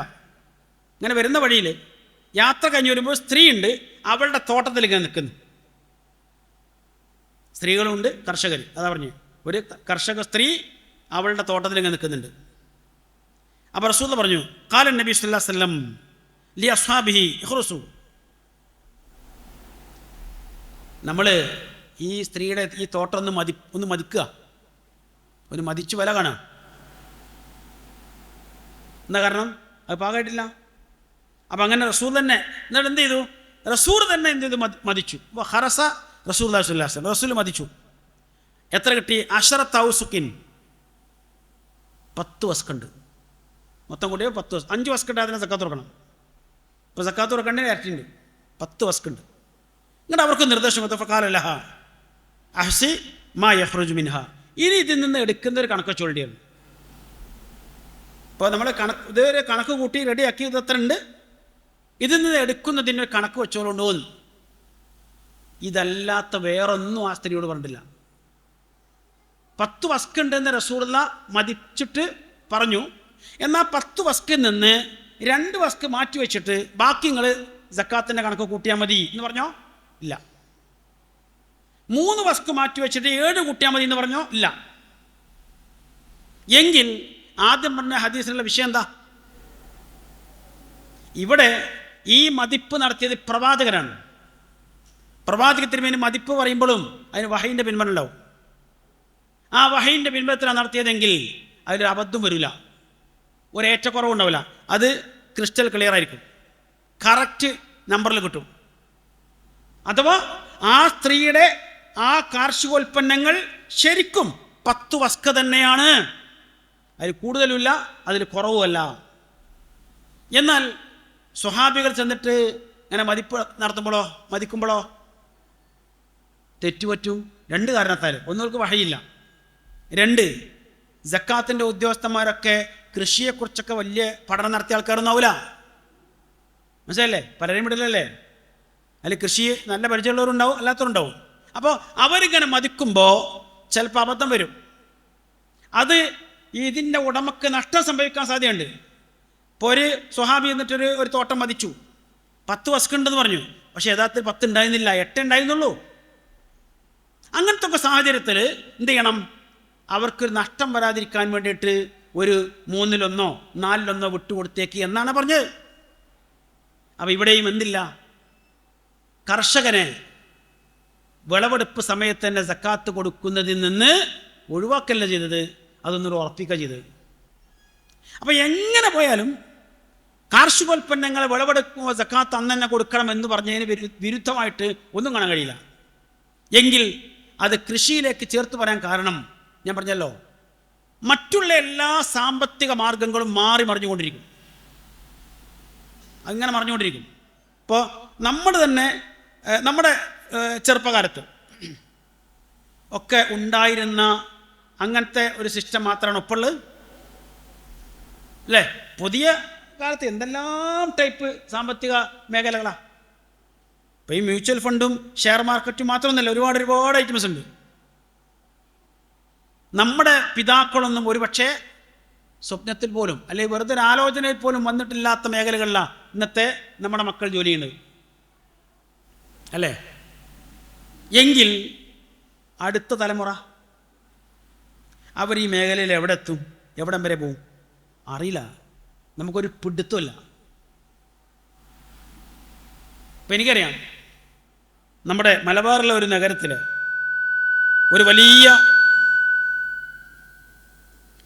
ഒരു വലിയ ഷോപ്പിംഗ് കോംപ്ലക്സ്, ഒരു മാള്, ഒരുപാട് സംവിധാനങ്ങളുള്ള, അതിൻ്റെ മുടക്കുമുതൽ എന്ന് പറയുന്നത്, അതിൻ്റെ മുടക്കുമുതൽ എന്താ ശരിക്കറിയോ? അതിൻ്റെ പിന്നിൽ പ്രവർത്തിച്ചിരിക്കുന്ന ആളുകളുടെ ബ്രെയിന് മാത്രം, മെയിൻ അതാണ്. അല്ലാതെ സ്വന്തം പോക്കറ്റിൽ നിന്ന് കാര്യമായിട്ടൊരു എക്സ്പെൻസ് ഒന്നും വന്നിട്ടില്ല. ബ്രെയിൻ അതാ പണിയെടുത്തത്. അവരെന്ത് ചെയ്തു? കുറച്ച് ആർക്കിടെക്ടർമാരൊക്കെ ഉപയോഗിച്ചു, കുറച്ച് സ്റ്റാഫിനൊക്കെ ഉപയോഗിച്ചു, ചില പബ്ലിസിറ്റി ഒക്കെ നടത്തി, ചില പ്ലാനിങ് ഒക്കെ നടത്തി. അതിനൊരു പ്രാഥമികമായിട്ടൊരു ഇൻവെസ്റ്റ്മെൻറ്റ് വന്നിട്ടുണ്ട്. അത് ഒരു വലിയ ബിസിനസ് സാമ്രാജ്യമായി മാറി. ഇന്ന് അവരുടെ ആസ്തി കോടികളാണ്. ഏതാനും ലക്ഷങ്ങൾ മാത്രം വിനിയോഗിച്ച് തുടങ്ങിയിരിക്കുന്നൊരു ബിസിനസ് ഇന്ന് കോടികൾ ശതകോടികളാണ്. എന്താ വിനിയോഗിച്ചവിടെ? ബ്രെയിനാ. ഈ പിന്നെ ഇങ്ങനെ ഇപ്പോൾ ഇതിലൊക്കെ മറ്റേ ഗൂഗിൾ പോലെയുള്ള പല മേഖലകളിലും പല വിഷയങ്ങൾ പലതും ചില പയ്യന്മാർ അവരാലോചിച്ച് കണ്ടെത്തിയിരിക്കുന്ന മുതലാണ് അത് പിന്നെ കോടികൾക്ക് വിറ്റതാണ്. നമ്മളെ ഉപയോഗിക്കുന്ന വാട്സപ്പ് വരെ. അപ്പോൾ ഞാൻ പറഞ്ഞത് അറിയോ, നമ്മുടെ സാമ്പത്തിക മേഖലകൾ മറിഞ്ഞുകൊണ്ടിരിക്കും. മനുഷ്യൻ്റെ പിന്നെ പഠനങ്ങൾക്കും ഗവേഷണങ്ങൾക്കും വെച്ച് മാറിക്കൊണ്ടിരിക്കും. പക്ഷേ ഒരിക്കലും മാറൂല, ഒരിക്കലും മാറാൻ പാടില്ലാത്ത, എന്നും ഉണ്ടാവേണ്ട ഒരേ ഒരു കാര്യം എന്താ? അത് കൃഷിയാണ്. അതുകൊണ്ടാണ് കൃഷിയിലേക്ക് ചേർത്ത് എപ്പോഴാണ് സക്കാത്ത് കൊടുക്കേണ്ടതെന്ന് പറഞ്ഞത്. അല്ലാതെ കർഷകരെ മാത്രം ഉദ്ദേശിച്ച് പറഞ്ഞല്ല. അതിൽ നിന്ന് എന്ത് ചെയ്യണം? വരുമാനമുള്ള ഏത് മനുഷ്യരും ആ വരുമാനം കിട്ടുന്ന അന്നാണ് അവരുടെ കൊയ്യൽ, അവരുടെ എന്ന് മനസ്സിലാക്കി അന്ന് തന്നെ സക്കാത്ത് കൊടുക്കാൻ അവർ തയ്യാറാവണം. അത് നടന്നാൽ തന്നെ ഇവിടെ പ്രശ്നം തീരും, ഒരുപാട് പ്രശ്നം തീരും. ഞാൻ പറഞ്ഞില്ലേ, ഒരു വർഷത്തിൽ 12 മാസം കൊണ്ട് 6 ലക്ഷം രൂപ വരുമാനം കിട്ടിയിരിക്കുന്ന ഒരാൾ എല്ലാ ചെലവും കഴിച്ച് സക്കാത്ത് കൊടുക്കുമ്പോൾ എത്ര കൊടുക്കും? കൊടുക്കുകയാണെങ്കിൽ തന്നെ 1500-2000 സക്കാത്ത് കൊടുക്കും. പക്ഷേ ഏറ്റവും മിനിമം അയാൾ ഒരു 15,000 രൂപയെങ്കിലും സക്കാത്ത് കൊടുക്കേണ്ട ആളായിരുന്നു. ഇത് വരുമാനം കിട്ടിയ സമയത്ത് വിളവെടുക്കണം അന്ന് തന്നെ സക്കാത്ത് കൊടുത്തിരുന്നെങ്കിൽ. അപ്പോൾ നമ്മളെ ഈ സംഗതി വളരെ വികസിക്കുമോ? എന്തുകൊണ്ടത് ഇങ്ങനെ തന്നെ നിൽക്കുന്നത്? ഞാൻ തുടക്കത്തിൽ പറഞ്ഞതാണ്. 40 കൊല്ലം പിന്നിട്ടിട്ടും ഒരു പ്രദേശത്ത് പോലും സക്കാത്ത് സംവിധാനം കൊണ്ട് സ്വയം പര്യാപ്തത കൈവരിച്ചു എന്ന് പറയാൻ കഴിയുന്നില്ലെങ്കിൽ അതിൻ്റെ പ്രധാനപ്പെട്ട കാര്യം അവർക്ക് ആവശ്യമായ ഫണ്ട് കിട്ടുന്നില്ല എന്നുള്ളതാണ്. ആ ഫണ്ട് കിട്ടാതിരിക്കുന്നതിൻ്റെ ഒരു പാർട്ട് ഇതാണ്. അവനവൻ്റെ എല്ലാ ആവശ്യങ്ങളും കഴിഞ്ഞിട്ട് വല്ലതും ബാക്കിയുണ്ടെങ്കിൽ അതിൽ നിന്നാണ് നമ്മൾ ഈ കൊടുക്കുന്നത്. അങ്ങനെ കൊടുക്കാൻ യാതൊരു വകുപ്പും കാണുന്നില്ല, എവിടെ തന്നിട്ടില്ല. എനിക്കത് ശരിക്ക് അറുത്ത് മുറിച്ച് പറയാൻ പറ്റും. മനസ്സിലായല്ലോ? ഊഹത്തിൻ്റെ പേരിലല്ല, ശരിക്ക് പരിശോധിച്ചിട്ടാണ് പറഞ്ഞത്. നിങ്ങളും പരിശോധിക്കണം എന്നാണ് എനിക്കും പറയാനുള്ളത്. പരിശോധിക്കണം, ഇതുമായി ബന്ധപ്പെട്ട എല്ലാ സംഗതികളും പരിശോധിക്കണം. എന്നിട്ട് പറയും. അങ്ങനെ അറിവ് നമുക്ക് കിട്ടുകയാണെങ്കിൽ പുതിയൊരു അറിവ് കിട്ടട്ടെ, ആവാലോ. നിങ്ങൾ വിളിച്ചാൽ മതി. ഇല്ല, ഞാൻ ഞാൻ പഠിച്ചിടത്തോളം, ഞാൻ കണ്ടിടത്തോളം നമ്മുടെ ആവശ്യങ്ങളൊക്കെ കഴിഞ്ഞിട്ട് സക്കാത്ത് കൊടുക്കുക എന്നുള്ള ഒരു സിസ്റ്റത്തിന് അനുഗുണമായ ഒരു പ്രമാണത്തിൻ്റെയും പിൻബലമില്ല. അപ്പോൾ ഇത് തെറ്റായ ധാരണയാണ്. ചില പ്രമാണങ്ങളെ തെറ്റായി മനസ്സിലാക്കിയതാണ്, മനസ്സിലാക്കേണ്ട വിധം മനസ്സിലാക്കാതെ പോയതാണ്. അപ്പോൾ ഒന്നാമത്തെ വിഷയം തന്നെയാണ്. ഇനി ചെലവ് കഴിച്ച് സക്കാത്ത് കൊടുക്കുക എന്നത്, ചെലവ് കഴിക്കാതെ സക്കാത്ത് കൊടുക്കുക എന്ന് പറയുമ്പോൾ ഉൾക്കൊള്ളാൻ ബുദ്ധിമുട്ടുണ്ടെങ്കിൽ ഒരു വഴി എടുക്കുക. എന്തായാലും നമ്മുടെ സമ്പത്ത് കൈ കിട്ടിയാൽ ചെലവഴിക്കാനുള്ള തുടങ്ങണം അല്ലേ? ആ ചെലവഴിക്കാൻ തുടങ്ങുമ്പോൾ അതിൽ ഒന്നാമത്തെ ചെലവ് സക്കാത്തായി കണ്ടാൽ മതി. നമുക്ക് അതെയല്ലേ? 40,000 ഉറുപ്പ്യ എനിക്ക് ശമ്പളം കിട്ടി. അപ്പോൾ ഒന്നാമത്തെ ചെലവ് 1000 ഉറുപ്പ്യ എന്താ സക്കാത്ത്.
അപ്പോൾ ഞാൻ പറഞ്ഞത് ഇങ്ങനെ മൊത്തം പൈസയെന്ന് സക്കാത്ത് കൊടുത്തിട്ടാണ് നമ്മൾ ബാക്കിയുള്ള ചിലവഴിക്കേണ്ടത് എന്ന് പറയുമ്പോൾ മനസ്സിലാകുന്നില്ലെങ്കിൽ മനസ്സിലാകുന്നൊരു കാര്യം എന്താ?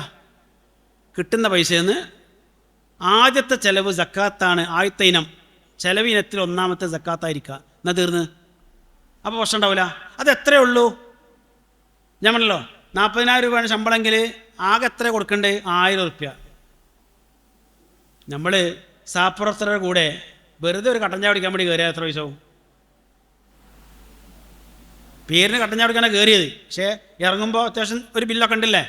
അത് 1000, 2000, 3000 ഒക്കെ ഉണ്ടായാലും അത് കൊടുക്കാൻ നമുക്കൊരു മടിയില്ല. സുഹൃത്തുക്കൾക്ക് വേണ്ടി ഒരു പ്രശ്നമില്ല, കൊടുക്കും വേണം. പക്ഷേ അത്ര പോലും എമൗണ്ട് വരുന്നില്ല സക്കാത്ത്. ആ സക്കാത്ത് കൊടുക്കണമെന്ന് പറയുമ്പോഴോ അത് നമ്മളിപ്പോൾ തന്നെ കൊടുക്കണോ, ഇത്ര തന്നെ കൊടുക്കണോ എന്ന് ആലോചിക്കുന്നത് എന്തുകൊണ്ടാണ്? ഇതിൻ്റെ ഗൗരവം ഉൾക്കൊള്ളാത്തതുകൊണ്ട് തന്നെയാണ്. അപ്പോൾ നമ്മുടെ സമ്പത്തിൻ്റെ ആദ്യത്തെ ചെലവിനം, ഒന്നാമത്തെ ചെലവിനം സക്കാത്ത്. ആ തരത്തിലേക്കൊന്നും മാറ്റി വായിച്ചാൽ തീരാവുന്ന പ്രശ്നത്തിലുള്ളൂ. അത്രയുള്ള കാര്യം. പ്രമാണങ്ങളൊക്കെ അതിൻ്റെ കൂടെയാണ് നിൽക്കുന്നത്, മറിച്ചില്ല. ഇത് ബോധ്യം ഉണ്ടാവുമല്ലോ അല്ലേ? അപ്പോൾ അങ്ങനെ വരുമ്പോൾ നമ്മുടെ സക്കാത്ത് കമ്മിറ്റിയിൽ വരുന്ന ഫണ്ട് ഇപ്പോൾ വരുന്നതിൻ്റെ ഒരു 6 ഇരട്ടിയോ 8 ഇരട്ടിയോ ഒക്കെ വരും. മനസ്സിലായോ? വരും. ഇപ്പോൾ വരുന്നതിൻ്റെ ഓരോരുത്തരിൽ നിന്നും ഒരു 6, 8 ഇരട്ടിയൊക്കെ വരും. ശരി. രണ്ടാമത്തേത്, സക്കാത്ത് ആർക്കൊക്കെ കൊടുക്കണമെന്ന് കൂടാൻ പറഞ്ഞു അല്ലേ? ഇന്ന വിഭാഗത്തിന് മാത്രമാണെന്ന് പറഞ്ഞു. അത് മനസ്സിലാവാത്തത് കൊണ്ട് നമ്മുടെ സമൂഹത്തിൽ സക്കാത്ത് കൊടുക്കുന്ന പലരും സംഘടിത സംവിധാനത്തിലേക്ക് സക്കാത്തിൽ നിന്ന് ഒരു വിഹിതം കൊടുക്കും. ഇപ്പം ഞാൻ ഒരു വർഷത്തിൽ 1,00,000 രൂപ സക്കാത്ത് കൊടുക്കേണ്ട ആളെന്നിരിക്കട്ടെ, ഞാൻ എന്ത് ചെയ്യും? ഒരു 25,000 റുപ്യ സക്കാത്ത് വെച്ച് കൊടുക്കും. ബാക്കി 75,000 അത് എൻ്റെ കാര്യത്തിൽ ഉപയോഗിക്കണോ? അല്ല, അത് ഞാൻ എന്ത് ചെയ്യും? എൻ്റെ കുടുംബത്തിൽ തന്നെ കഷ്ടപ്പെടുന്ന ആൾക്കാരുണ്ട് അല്ലേ, എൻ്റെ കൂടെ ജോലിക്ക് കയറുന്ന ആൾക്കാരുണ്ട്. അങ്ങനെ പലരും ഞാനായിട്ട് ബന്ധപ്പെട്ടെ അവരൊക്കെ ഇടയ്ക്ക് വന്ന് ഓരോ ആവശ്യങ്ങൾ പറയുകയും ചെയ്യും. അപ്പോൾ ഞാൻ എന്ത് ചെയ്യും? ഈ 75,000 അവർക്കൊക്കെ കൊടുക്കും.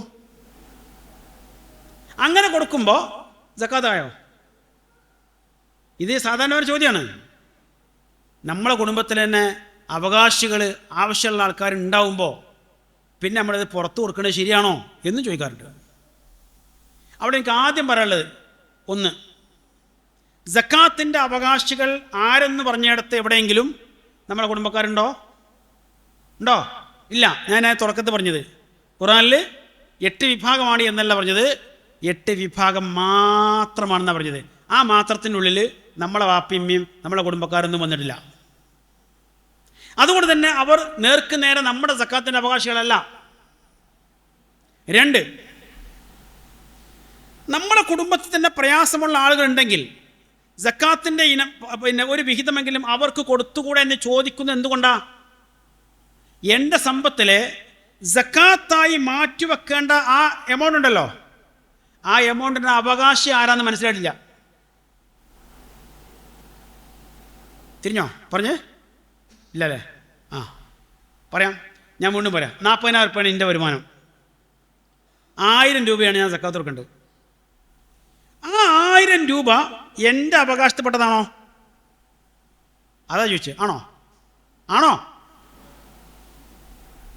അത് എൻ്റേതല്ല. അത് നേരത്തെ ഖുർആൻ പറഞ്ഞിരിക്കുന്ന നിശ്ചയിക്കപ്പെട്ട ആ 8 വിഭാഗത്തിൽ ആരുടേതൊക്കെയാണ്, എൻ്റെ അല്ല.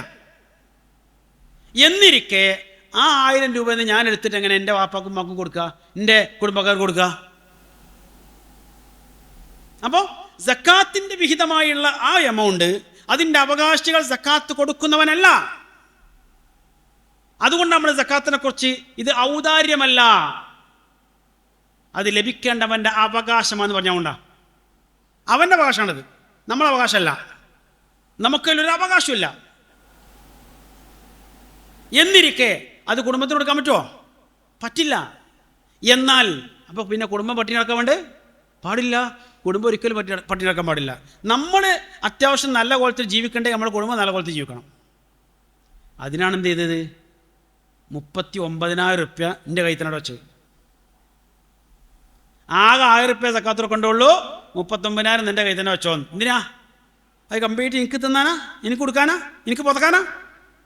അല്ല, എൻ്റെ മാതാപിതാക്കളുണ്ട്, എൻ്റെ അടുത്ത ബന്ധുക്കളുണ്ട്, ഞാനുമായി എനിക്ക് പരിചയമുള്ള അനാഥരുണ്ട്.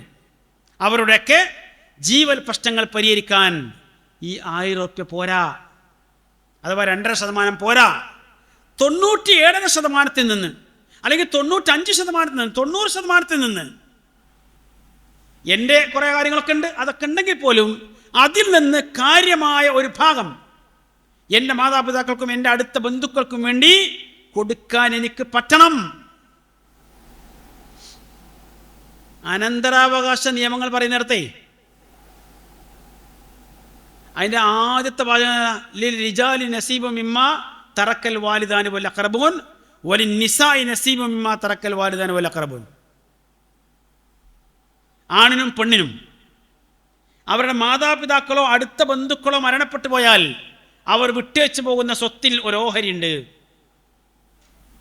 മനസ്സിലായോ?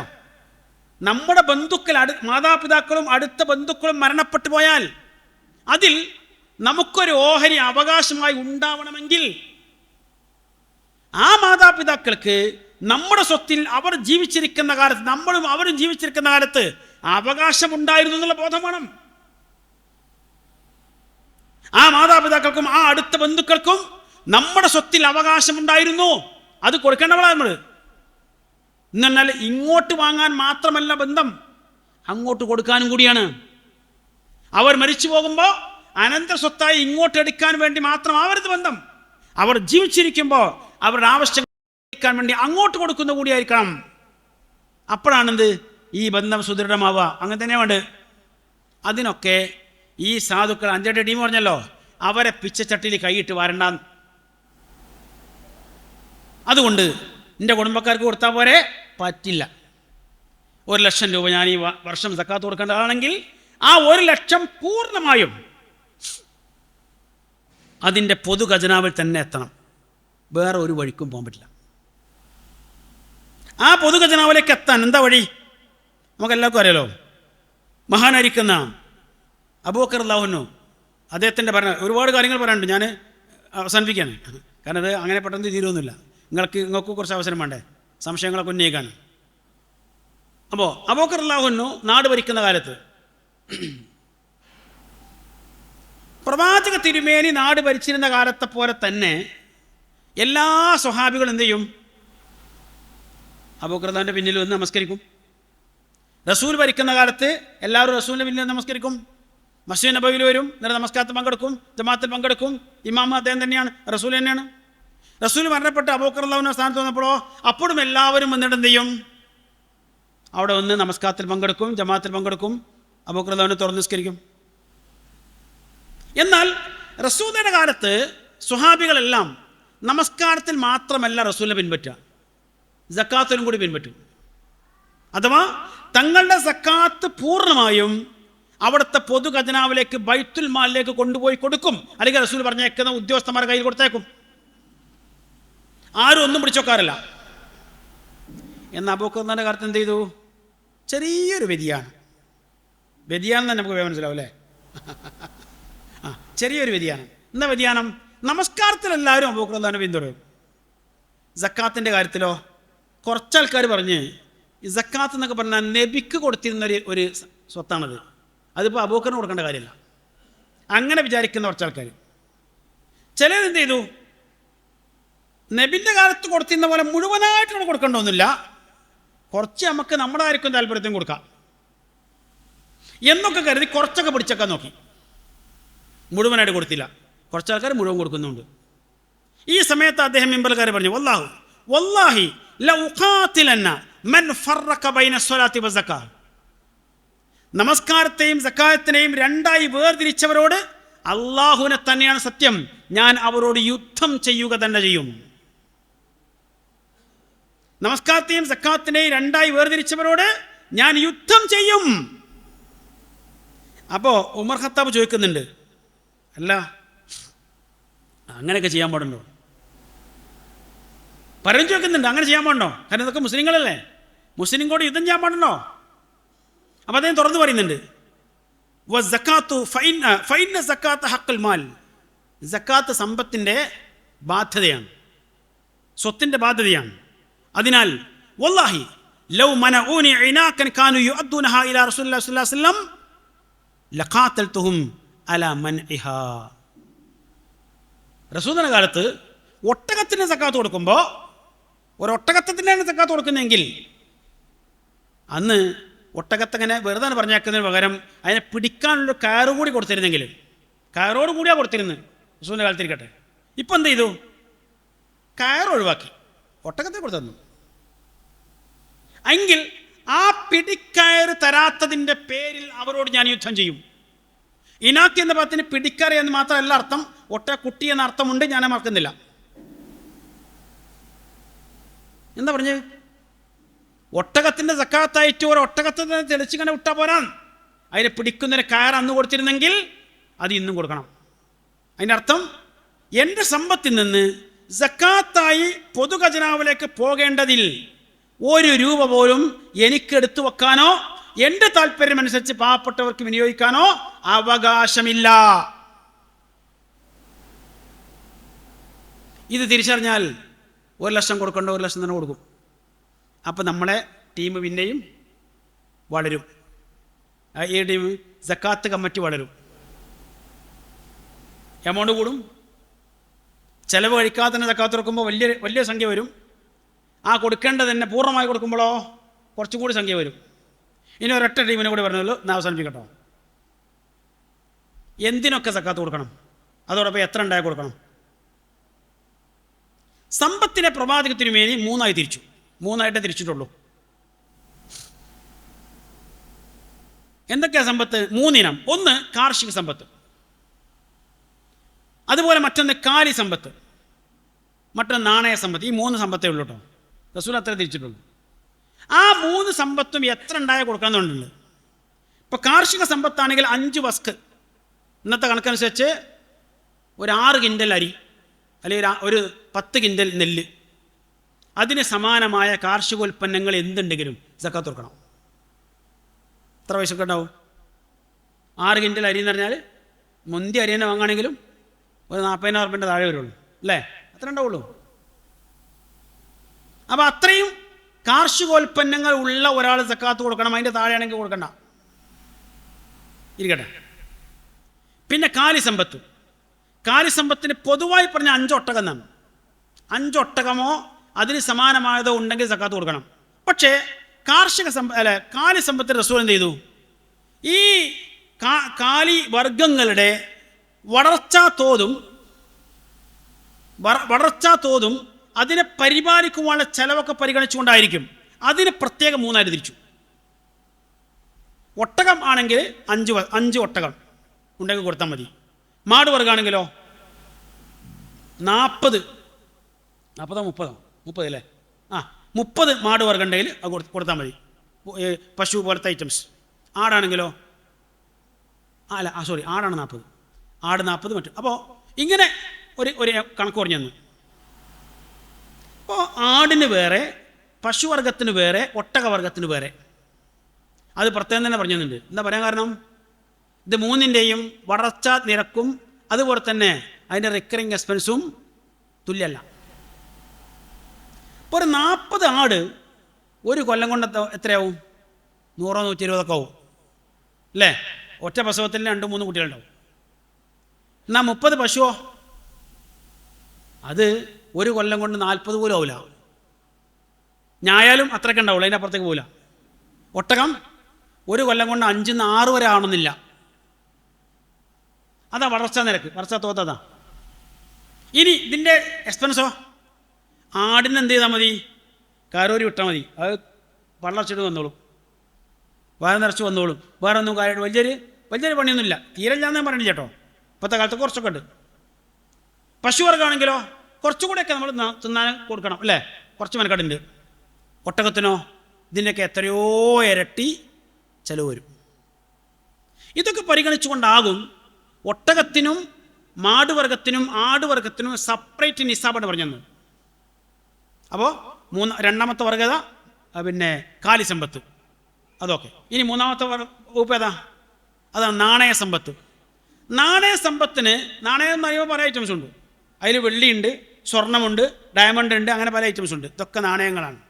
ഈ നാണയങ്ങളെ പ്രത്യേകമായി വേർതിരിച്ച് ഓരോന്നിനും നിസാബ് പറഞ്ഞോ?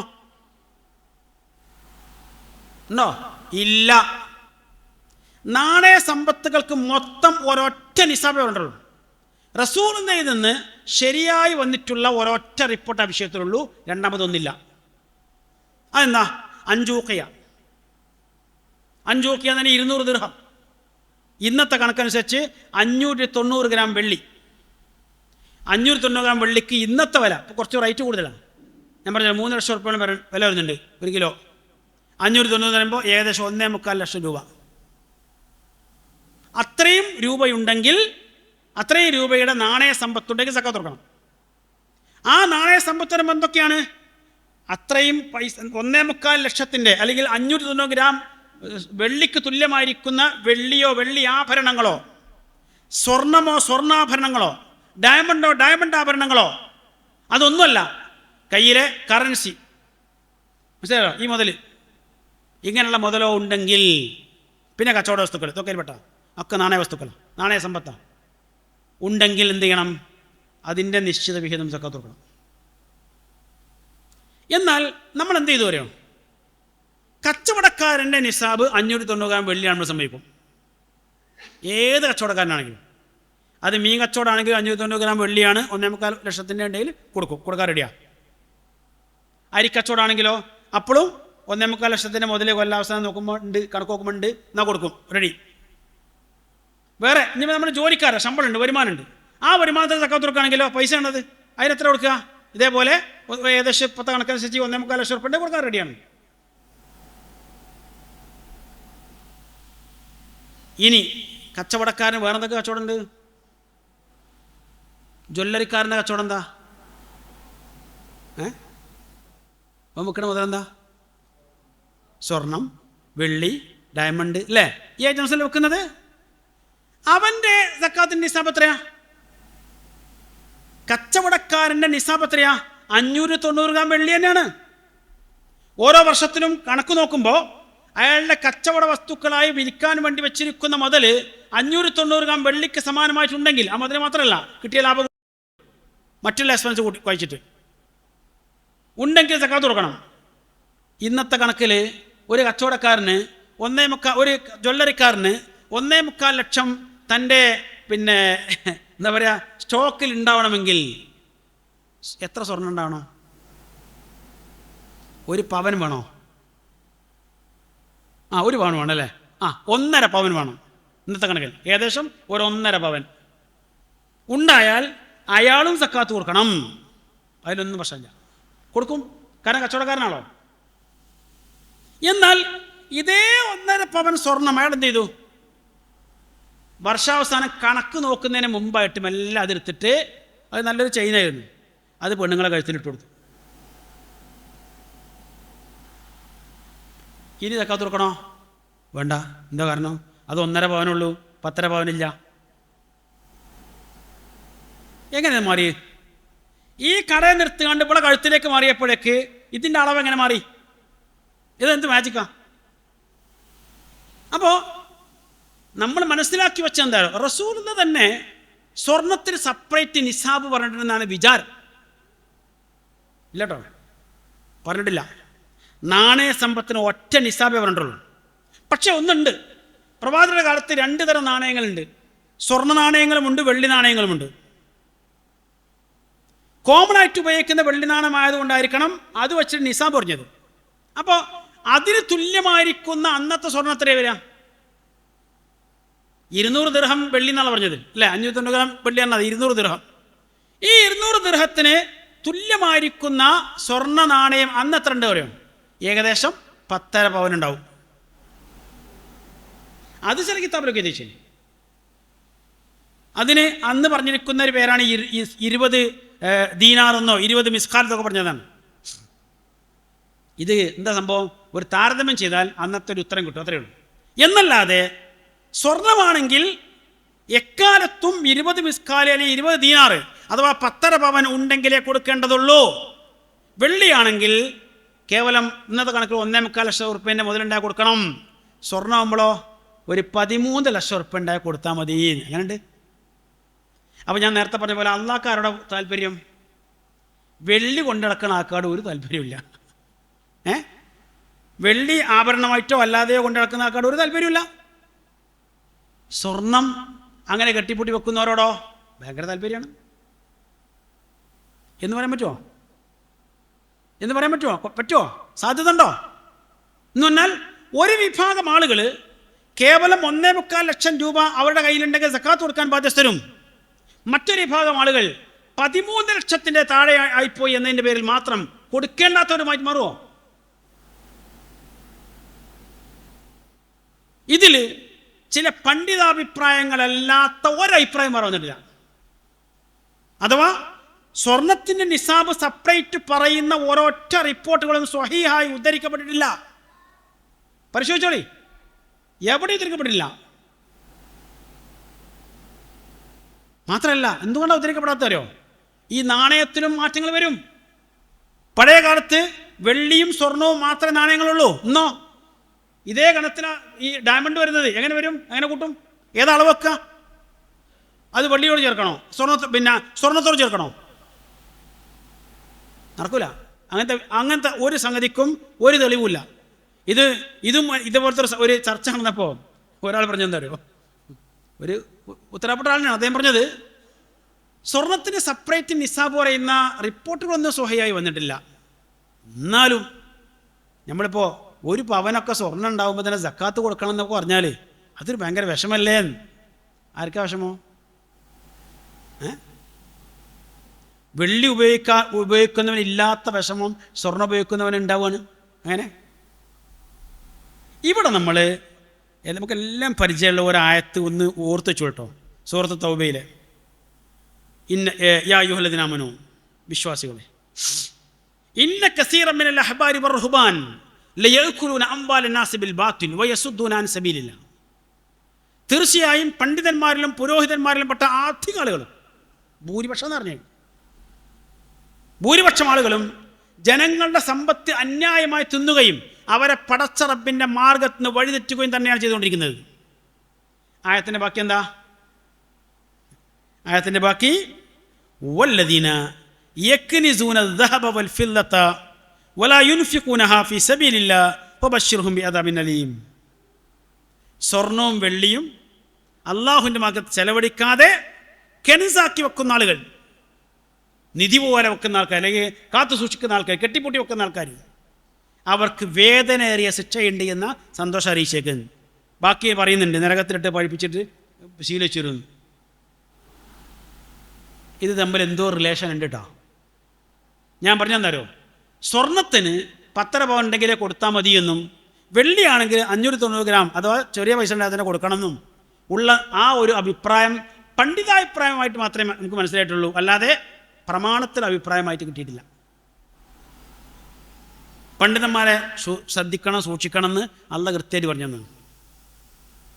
ഈ കാര്യത്തിനും കൂടി ഒരു ക്ലിയർ ഉണ്ടായാലോ. ഇനി ഒരൊറ്റ വിഷയം കൂടി പറയാം. നമ്മളെ പൈസ ഉണ്ടല്ലോ, പൈസൻ്റെ നിസാബത്ര ഈ 590 ഗ്രാം വെള്ളി തന്നെയാണ്. നമ്മളെ പൈസൻ്റെ നിസാബ് 590 ഗ്രാം വെള്ളി. എന്നാൽ യഥാർത്ഥത്തിൽ നമ്മളെ കയ്യിലുള്ള ഈ കറൻസി എന്താ മുതൽ അറിയോ? ഈ കറൻസിയുടെ മൂല്യം എന്താ? ഇപ്പം നമ്മളെ കറൻസിക്ക് നയാ പൈസൻ്റെ വില ചറിഞ്ഞില്ലേ? എന്താ വില ഇല്ലാത്ത? സ്വർണത്തിന് വില കൂടിയുണ്ട്. അപ്പോൾ നമ്മുടെ കറൻസിയുടെ മൂല്യം സ്വർണമാണ്. ഇപ്പം നമ്മുടെ കയ്യിൽ 1,17,000 രൂപ ഉണ്ട് എന്ന് പറഞ്ഞാൽ അതിൻ്റെ അർത്ഥം എന്താ? നമ്മുടെ അടുത്ത് 1 പവൻ സ്വർണ്ണമുണ്ട് എന്നാണ്. മനസ്സിലായല്ലോ? ഒരു പവൻ സ്വർണ്ണമുണ്ട് എന്നാണ് അതിൻ്റെ അർത്ഥം. 400 ഗ്രാമോ മറ്റോ പിന്നെ വെള്ളി ഉണ്ട് എന്നല്ല, സ്വർണ്ണമുണ്ട് എന്നാണ്. എന്താ കാരണം? സ്വർണ്ണമാണ് നമ്മുടെ കറൻസിയുടെ ബേസ്, മൂല്യം. അഥവാ നമ്മൾ ഉപയോഗിക്കുന്ന ഈ കറൻസി സ്വർണ്ണ നാണയമാണ്. ഈ സ്വർണ്ണ നാണയത്തിനും സക്കാത്തിന്റെ നിസാബ് നിശ്ചയിക്കുമ്പോൾ നമ്മൾ തന്നെ സമ്മതിക്കുന്നു 590 ഗ്രാം വെള്ളിയാണ്. അപ്പോൾ സ്വർണം നാണയമായിട്ട് ഉപയോഗിക്കുകയാണെങ്കിൽ 590 ഗ്രാം വെള്ളി, സ്വർണ്ണം കച്ചവട വസ്തുവായിട്ട് ഉപയോഗിക്കുകയാണെങ്കിൽ 590 ഗ്രാം വെള്ളി. മനസ്സിലായല്ലോ? അവിടെ ഒന്നും പ്രശ്നമില്ല. പിന്നെ എവിടെ പ്രശ്നമുള്ളൂ? സ്വർണ്ണമായിട്ട് വെക്കുമ്പോൾ, സ്വർണ്ണമായിട്ട് എടുത്തേക്കുക, അല്ലെങ്കിൽ ആഭരണമായിട്ട് വെക്കുക. എന്നാൽ പിന്നെ എന്ത് വേണ്ട? ചെറിയതൊന്നും കൊടുക്കേണ്ടതില്ല, ഒരു 10 പവൻ ഉണ്ടായാലും കൊടുത്താൽ മതി, ഒരു നല്ല മുതലാളിച്ച് കൊടുത്താൽ മതി. ഞാൻ ചേർത്ത് വരാൻ അത്രയും കൂടി ഉള്ളൂ കേട്ടോ.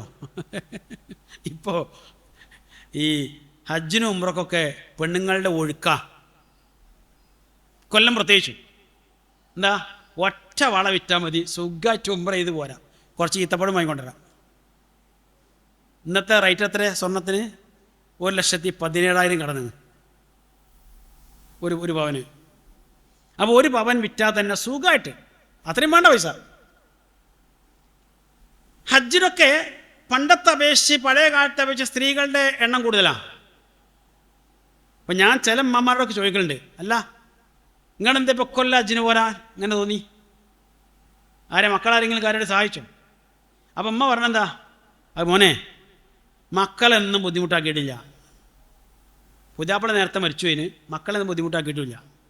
പിന്നെന്താ, എൻ്റെ വാപ്പ എന്നെ കെട്ടിക്കണ കാലത്ത് ഒരു 8-10 വള എൻ്റെ കയ്യിലിട്ടെന്ന്.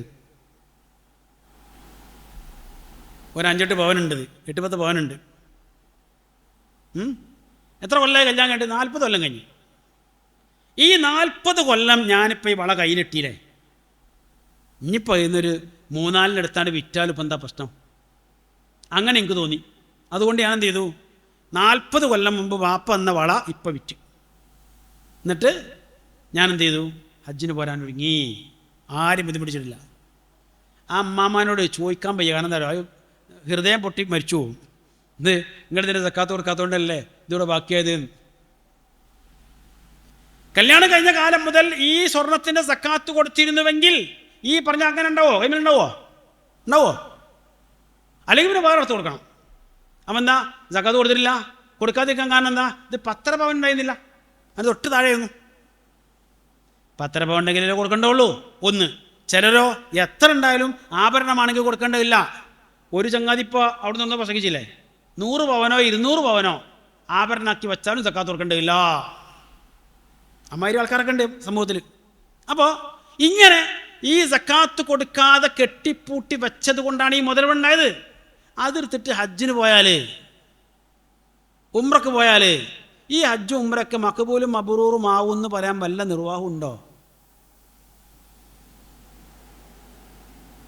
കഴിഞ്ഞ ഒരു 3-4 വർഷത്തെ ഹാജിമാരോട് എനിക്ക് കാര്യമായിട്ട് പറയേണ്ടുന്ന ഒരു വിഷയം തന്നെ കേട്ടോ. അവരൊക്കെ എന്താ ചെയ്യില്ല അവസാനം?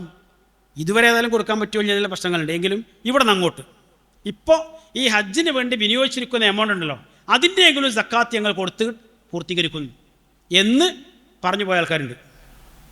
7 ലക്ഷം 8 ലക്ഷമൊക്കെ ഞങ്ങളിപ്പോൾ ഇതിനെടുത്തിട്ടുണ്ടല്ലോ, അതിൻ്റെ സക്കാത്തെങ്കിലും ഞങ്ങൾ കൊടുത്തു കൂട്ടും. ബാക്കിയുള്ള ഇനി പടച്ചോട് ബാധിക്കല്ല നിർവാഹമൊന്നുമില്ല. മനസ്സിലായല്ലോ? അപ്പം അങ്ങനെ ഞാൻ സൂചിപ്പിച്ചത് സ്വർണ്ണത്തിലുള്ള ഈ തെറ്റിദ്ധാരണ അകറ്റണം. സക്കാത്ത് എപ്പോഴാണ് കൊടുക്കേണ്ടത് എന്ന വിഷയത്തിലുള്ള തെറ്റിദ്ധാരണ അകറ്റണം. അതോടൊപ്പം തന്നെ ഈ പറഞ്ഞ പോലെ പിന്നെ കുടുംബക്കാർക്കും മറ്റുമൊക്കെ കൊടുക്കണം എന്ന് പറയുന്ന വിഷയത്തിലുള്ള ധാരണ പശക തിരുത്തണം. അത്രയൊക്കെ നമ്മൾ റെഡിയാണെങ്കിൽ സ്വാഭാവികമായി ഒന്നുകൂടി സംഭവിക്കും. ഇപ്പോൾ സക്കാത്ത് കൊടുക്കുന്ന ആളുകൾ എത്ര പേരുണ്ട്? അതിൻ്റെ ഇരട്ടിയോ ചിലപ്പോൾ 4-5 ഇരട്ടിയോ ആളുകൾ സക്കാത്ത് കൊടുക്കാനുണ്ടാവും. കാരണം എന്താ? ഒരു വർഷത്തെ മൊത്തം വരുമാനം ഈ പറഞ്ഞ 590 ഗ്രാം വെള്ളിക്ക് സമാനമായത് ഉണ്ടായാൽ മതി. ഇപ്പോഴാണ് വെള്ളിക്ക് കുറച്ച് വില കൂടിയത്. കഴിഞ്ഞ വർഷം വരെ ഒരു 500 ഗ്രാം വെള്ളി തന്നെ 10-60,000 റുപ്യ ഉള്ളൂ. കൊല്ലപ്പത് 1.25 അപ്പോൾ ഒരു 10-60,000 രൂപയെങ്കിലും ഒരു വർഷത്തെ അധ്വാനം കൊണ്ട് ലഭിക്കാത്ത ഏത് തൊഴിലാളി അവിടെ ഉള്ളത്? സാധാരണ വീട്ടുജോലിക്ക് പോകുന്ന സഹോദരിമാർ മുതൽ പറമ്പിലും പാടത്തും കിളക്കാൻ പോകുന്ന ആൾക്കാർ മുതൽ പിന്നെ അങ്ങനെ ഒരുപാട് സെൻട്രിങ് വർക്ക് ഒരുപാട് പണിയില്ലല്ലോ, ഈ വർക്കിനൊക്കെ പോകുന്ന ആളുകൾ, അതിൽ ദിവസം 500 മുതൽ 1000-ഉം 1500 രൂപ വരെ വരുമാനമുള്ളവരാണ് നമ്മുടെ നാട് സാധാരണക്കാരെന്ന് പറയുന്ന ആളുകളിൽ വലിയൊരു ഭാഗം. പക്ഷെ അവരുടെയൊക്കെ വിചാരം എന്താ? നമ്മൾ പണിക്കാരല്ലേ, ജോലിക്കാരല്ലേ, അതുകൊണ്ട് നമ്മൾ സാധുക്കളല്ലേ, നമ്മൾ സക്കാത്ത് കൊടുക്കേണ്ടതില്ലല്ലോ. ഇതിൻ്റെ പ്രശ്നം എന്താ അറിയോ? ഖുർആനിൽ നമസ്കാരവും സക്കാത്തും കൂടി പറഞ്ഞപ്പോൾ റേഷ്യോ നോക്കിയാൽ മനസ്സിലാവും. 100% മുസ്ലിങ്ങളും സക്കാത്ത് നമസ്കരിക്കണം, അതിൽ ഒരു 90-92% മുസ്ലിങ്ങൾ സക്കാത്ത് കൊടുക്കുന്നവരാണ്. അതാ റേഷ്യോ. എന്നാൽ നമ്മുടെ നാട്ടിലെങ്ങനെ? നമസ്കാരം 100% ഉണ്ടെന്ന് നിൽക്കട്ടെ, സക്കാത്ത് 10-15% ആൾക്കാർ സക്കാത്ത് കൊടുക്കും. അതുപോലെ 10% ആൾക്കാർ സക്കാത്ത് വാങ്ങുന്നവരുണ്ടാവും. ബാക്കി 75% ആൾക്കാർ ഞങ്ങൾ ഇതിലൊന്നും പെട്ടല്ല, ഞങ്ങൾ ഈ നാട്ടുകാരെല്ലാം കൊടുത്താം, ഞങ്ങൾ കൊടുക്കേണ്ടവരും അല്ല വാങ്ങേണ്ടവരും അല്ല. മറിച്ചാണ് 90%-ലധികം ആളുകളും സക്കാത്ത് കൊടുക്കേണ്ടവർ തന്നെയാണ്. കാരണം അതിനുള്ള വരുമാനമൊക്കെ ഇന്ന് ആർക്കും ലഭിക്കുന്നുണ്ട്. അപ്പോൾ വർഷത്തിലൊരിക്കൽ മൊത്തത്തിൽ ലഭിച്ചിരിക്കുന്ന കണക്കൂട്ടിയൊക്കെ മതി. ആ കണക്ക് കൂട്ടിയിട്ട് അതിൽ നിന്ന് ഒരു 2.5% ഞാനും കൊടുക്കണമെന്ന് തീരുമാനിച്ചാൽ തീരാവുന്ന പ്രശ്നങ്ങളേ ഉള്ളത്. ഞാൻ അവസാനിപ്പിക്കുമ്പോൾ നേരത്തെ ഇവിടെ സൂചിപ്പിച്ചൊരു കാര്യം കൂടി പറയാം. കേരളത്തിലെവിടെയും സക്കാത്ത് സംവിധാനം കൊണ്ട് ഒരു നാട് പോലും രക്ഷപ്പെട്ടില്ല എന്ന് പറഞ്ഞല്ലോ. അതിൽ നിന്ന് ഊർജം ഉൾക്കൊണ്ടിട്ടാണ് നമ്മൾ ചില സംരംഭങ്ങൾക്ക് തുടക്കം കുറിച്ചത്. 10 വർഷമായി തൃശ്ശൂരിലെ തൃശ്ശൂർ കോർപ്പറേഷൻ അതിൻ്റെ അകത്ത് കേന്ദ്രീകരിച്ചിട്ട് തൃശ്ശൂർ സക്കാത്ത് ഫൗണ്ടേഷൻ ഉപയോഗിച്ചത്. ഞാൻ എൻ്റെ ഒരു അഡ്വൈസർ മാത്രമാണ്. അതിന് 24 മണിക്കൂറും വർക്ക് ചെയ്യുന്ന കുറച്ച് ആൾക്കാരുണ്ട്. ഒരുപാട് ആൾക്കാർ സക്കാത്തൊന്നും വരുന്നില്ല. ആ കോർപ്പറേഷനകത്തുള്ള ആൾക്കാരാണ് ഇപ്പോൾ പ്രധാനമായിട്ടുള്ളത്. അവിടെ തന്നെ ഉള്ള 10-12ഓളം പള്ളികൾ കേന്ദ്രീകരിച്ച് സക്കാത്ത് കമ്മിറ്റികളുണ്ട്. എല്ലാവർക്കും ഓരോ വർഷവും 6 ലക്ഷം 8 ലക്ഷം രൂപയൊക്കെ സക്കാത്തായിട്ട് കിട്ടുന്നുണ്ട്. അവിടെയാണ് നമ്മളതിൻ്റെ വർക്ക് തുടങ്ങിയത്. 10 കൊല്ലം പിന്നിടുന്നു. അത്രത്തോളം വർക്ക്, അത് വർക്ക് ചെയ്യാണ്. 238ഓളം വീടുകൾ നിർമ്മിച്ചു കൊടുത്തു.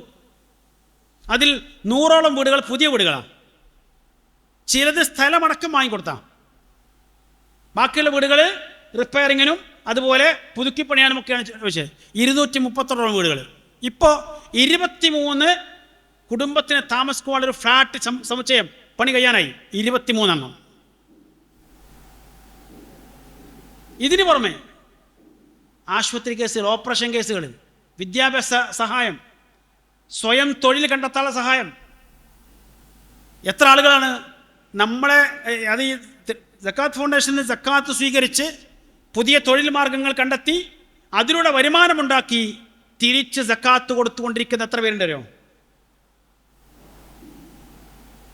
ഒട്ടും നിസ്സാരമല്ല വിഷയം.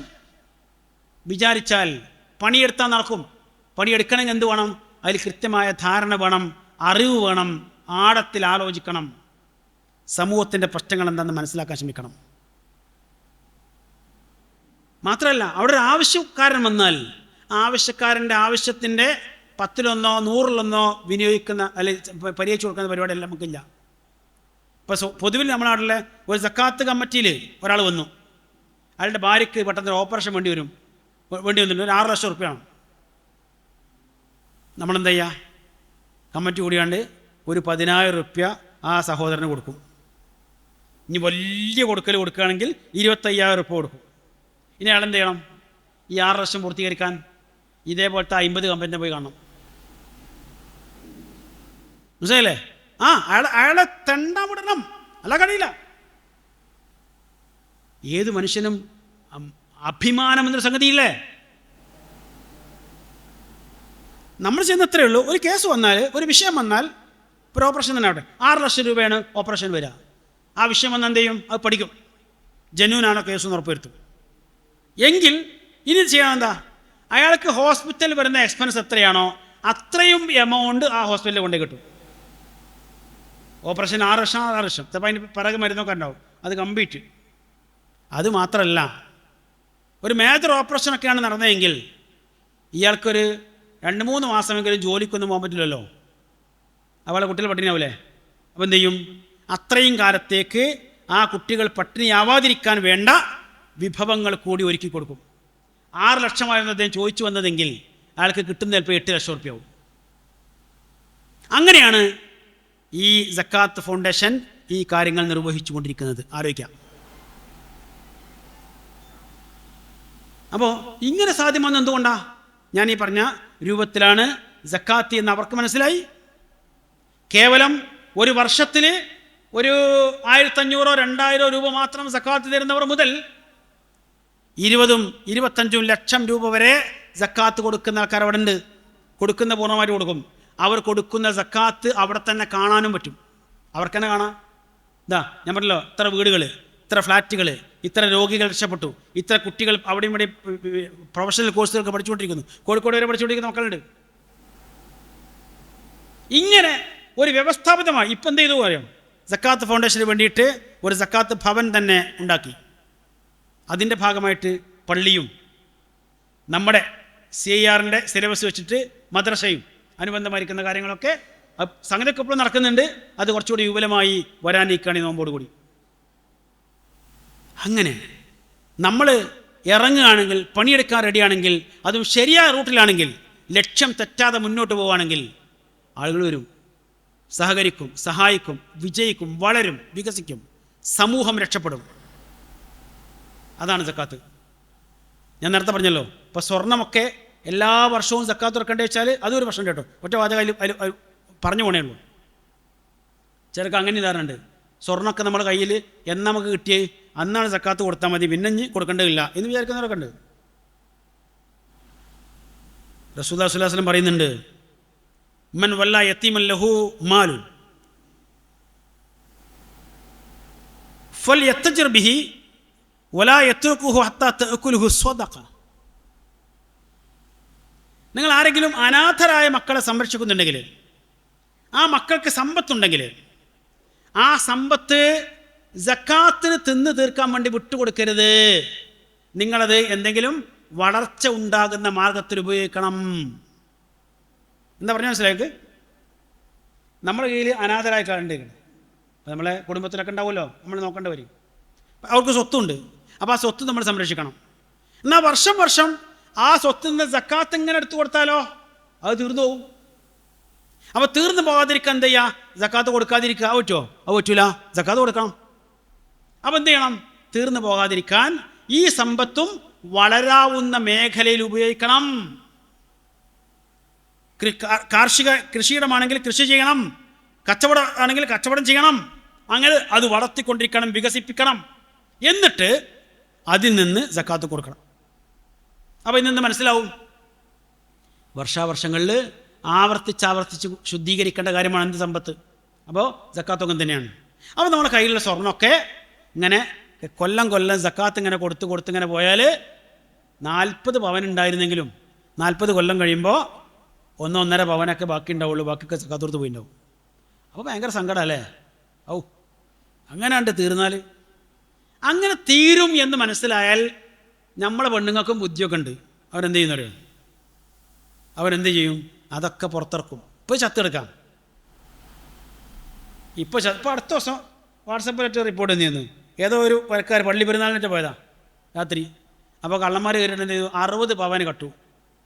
നല്ല മുതലല്ലേ, കാരണം അത്ര 10-60 ലക്ഷം റുപ്യാണ്. വൈഫിനോട് പറഞ്ഞപ്പോൾ ഞാൻ പറഞ്ഞു അൽഹംദുലില്ലാ.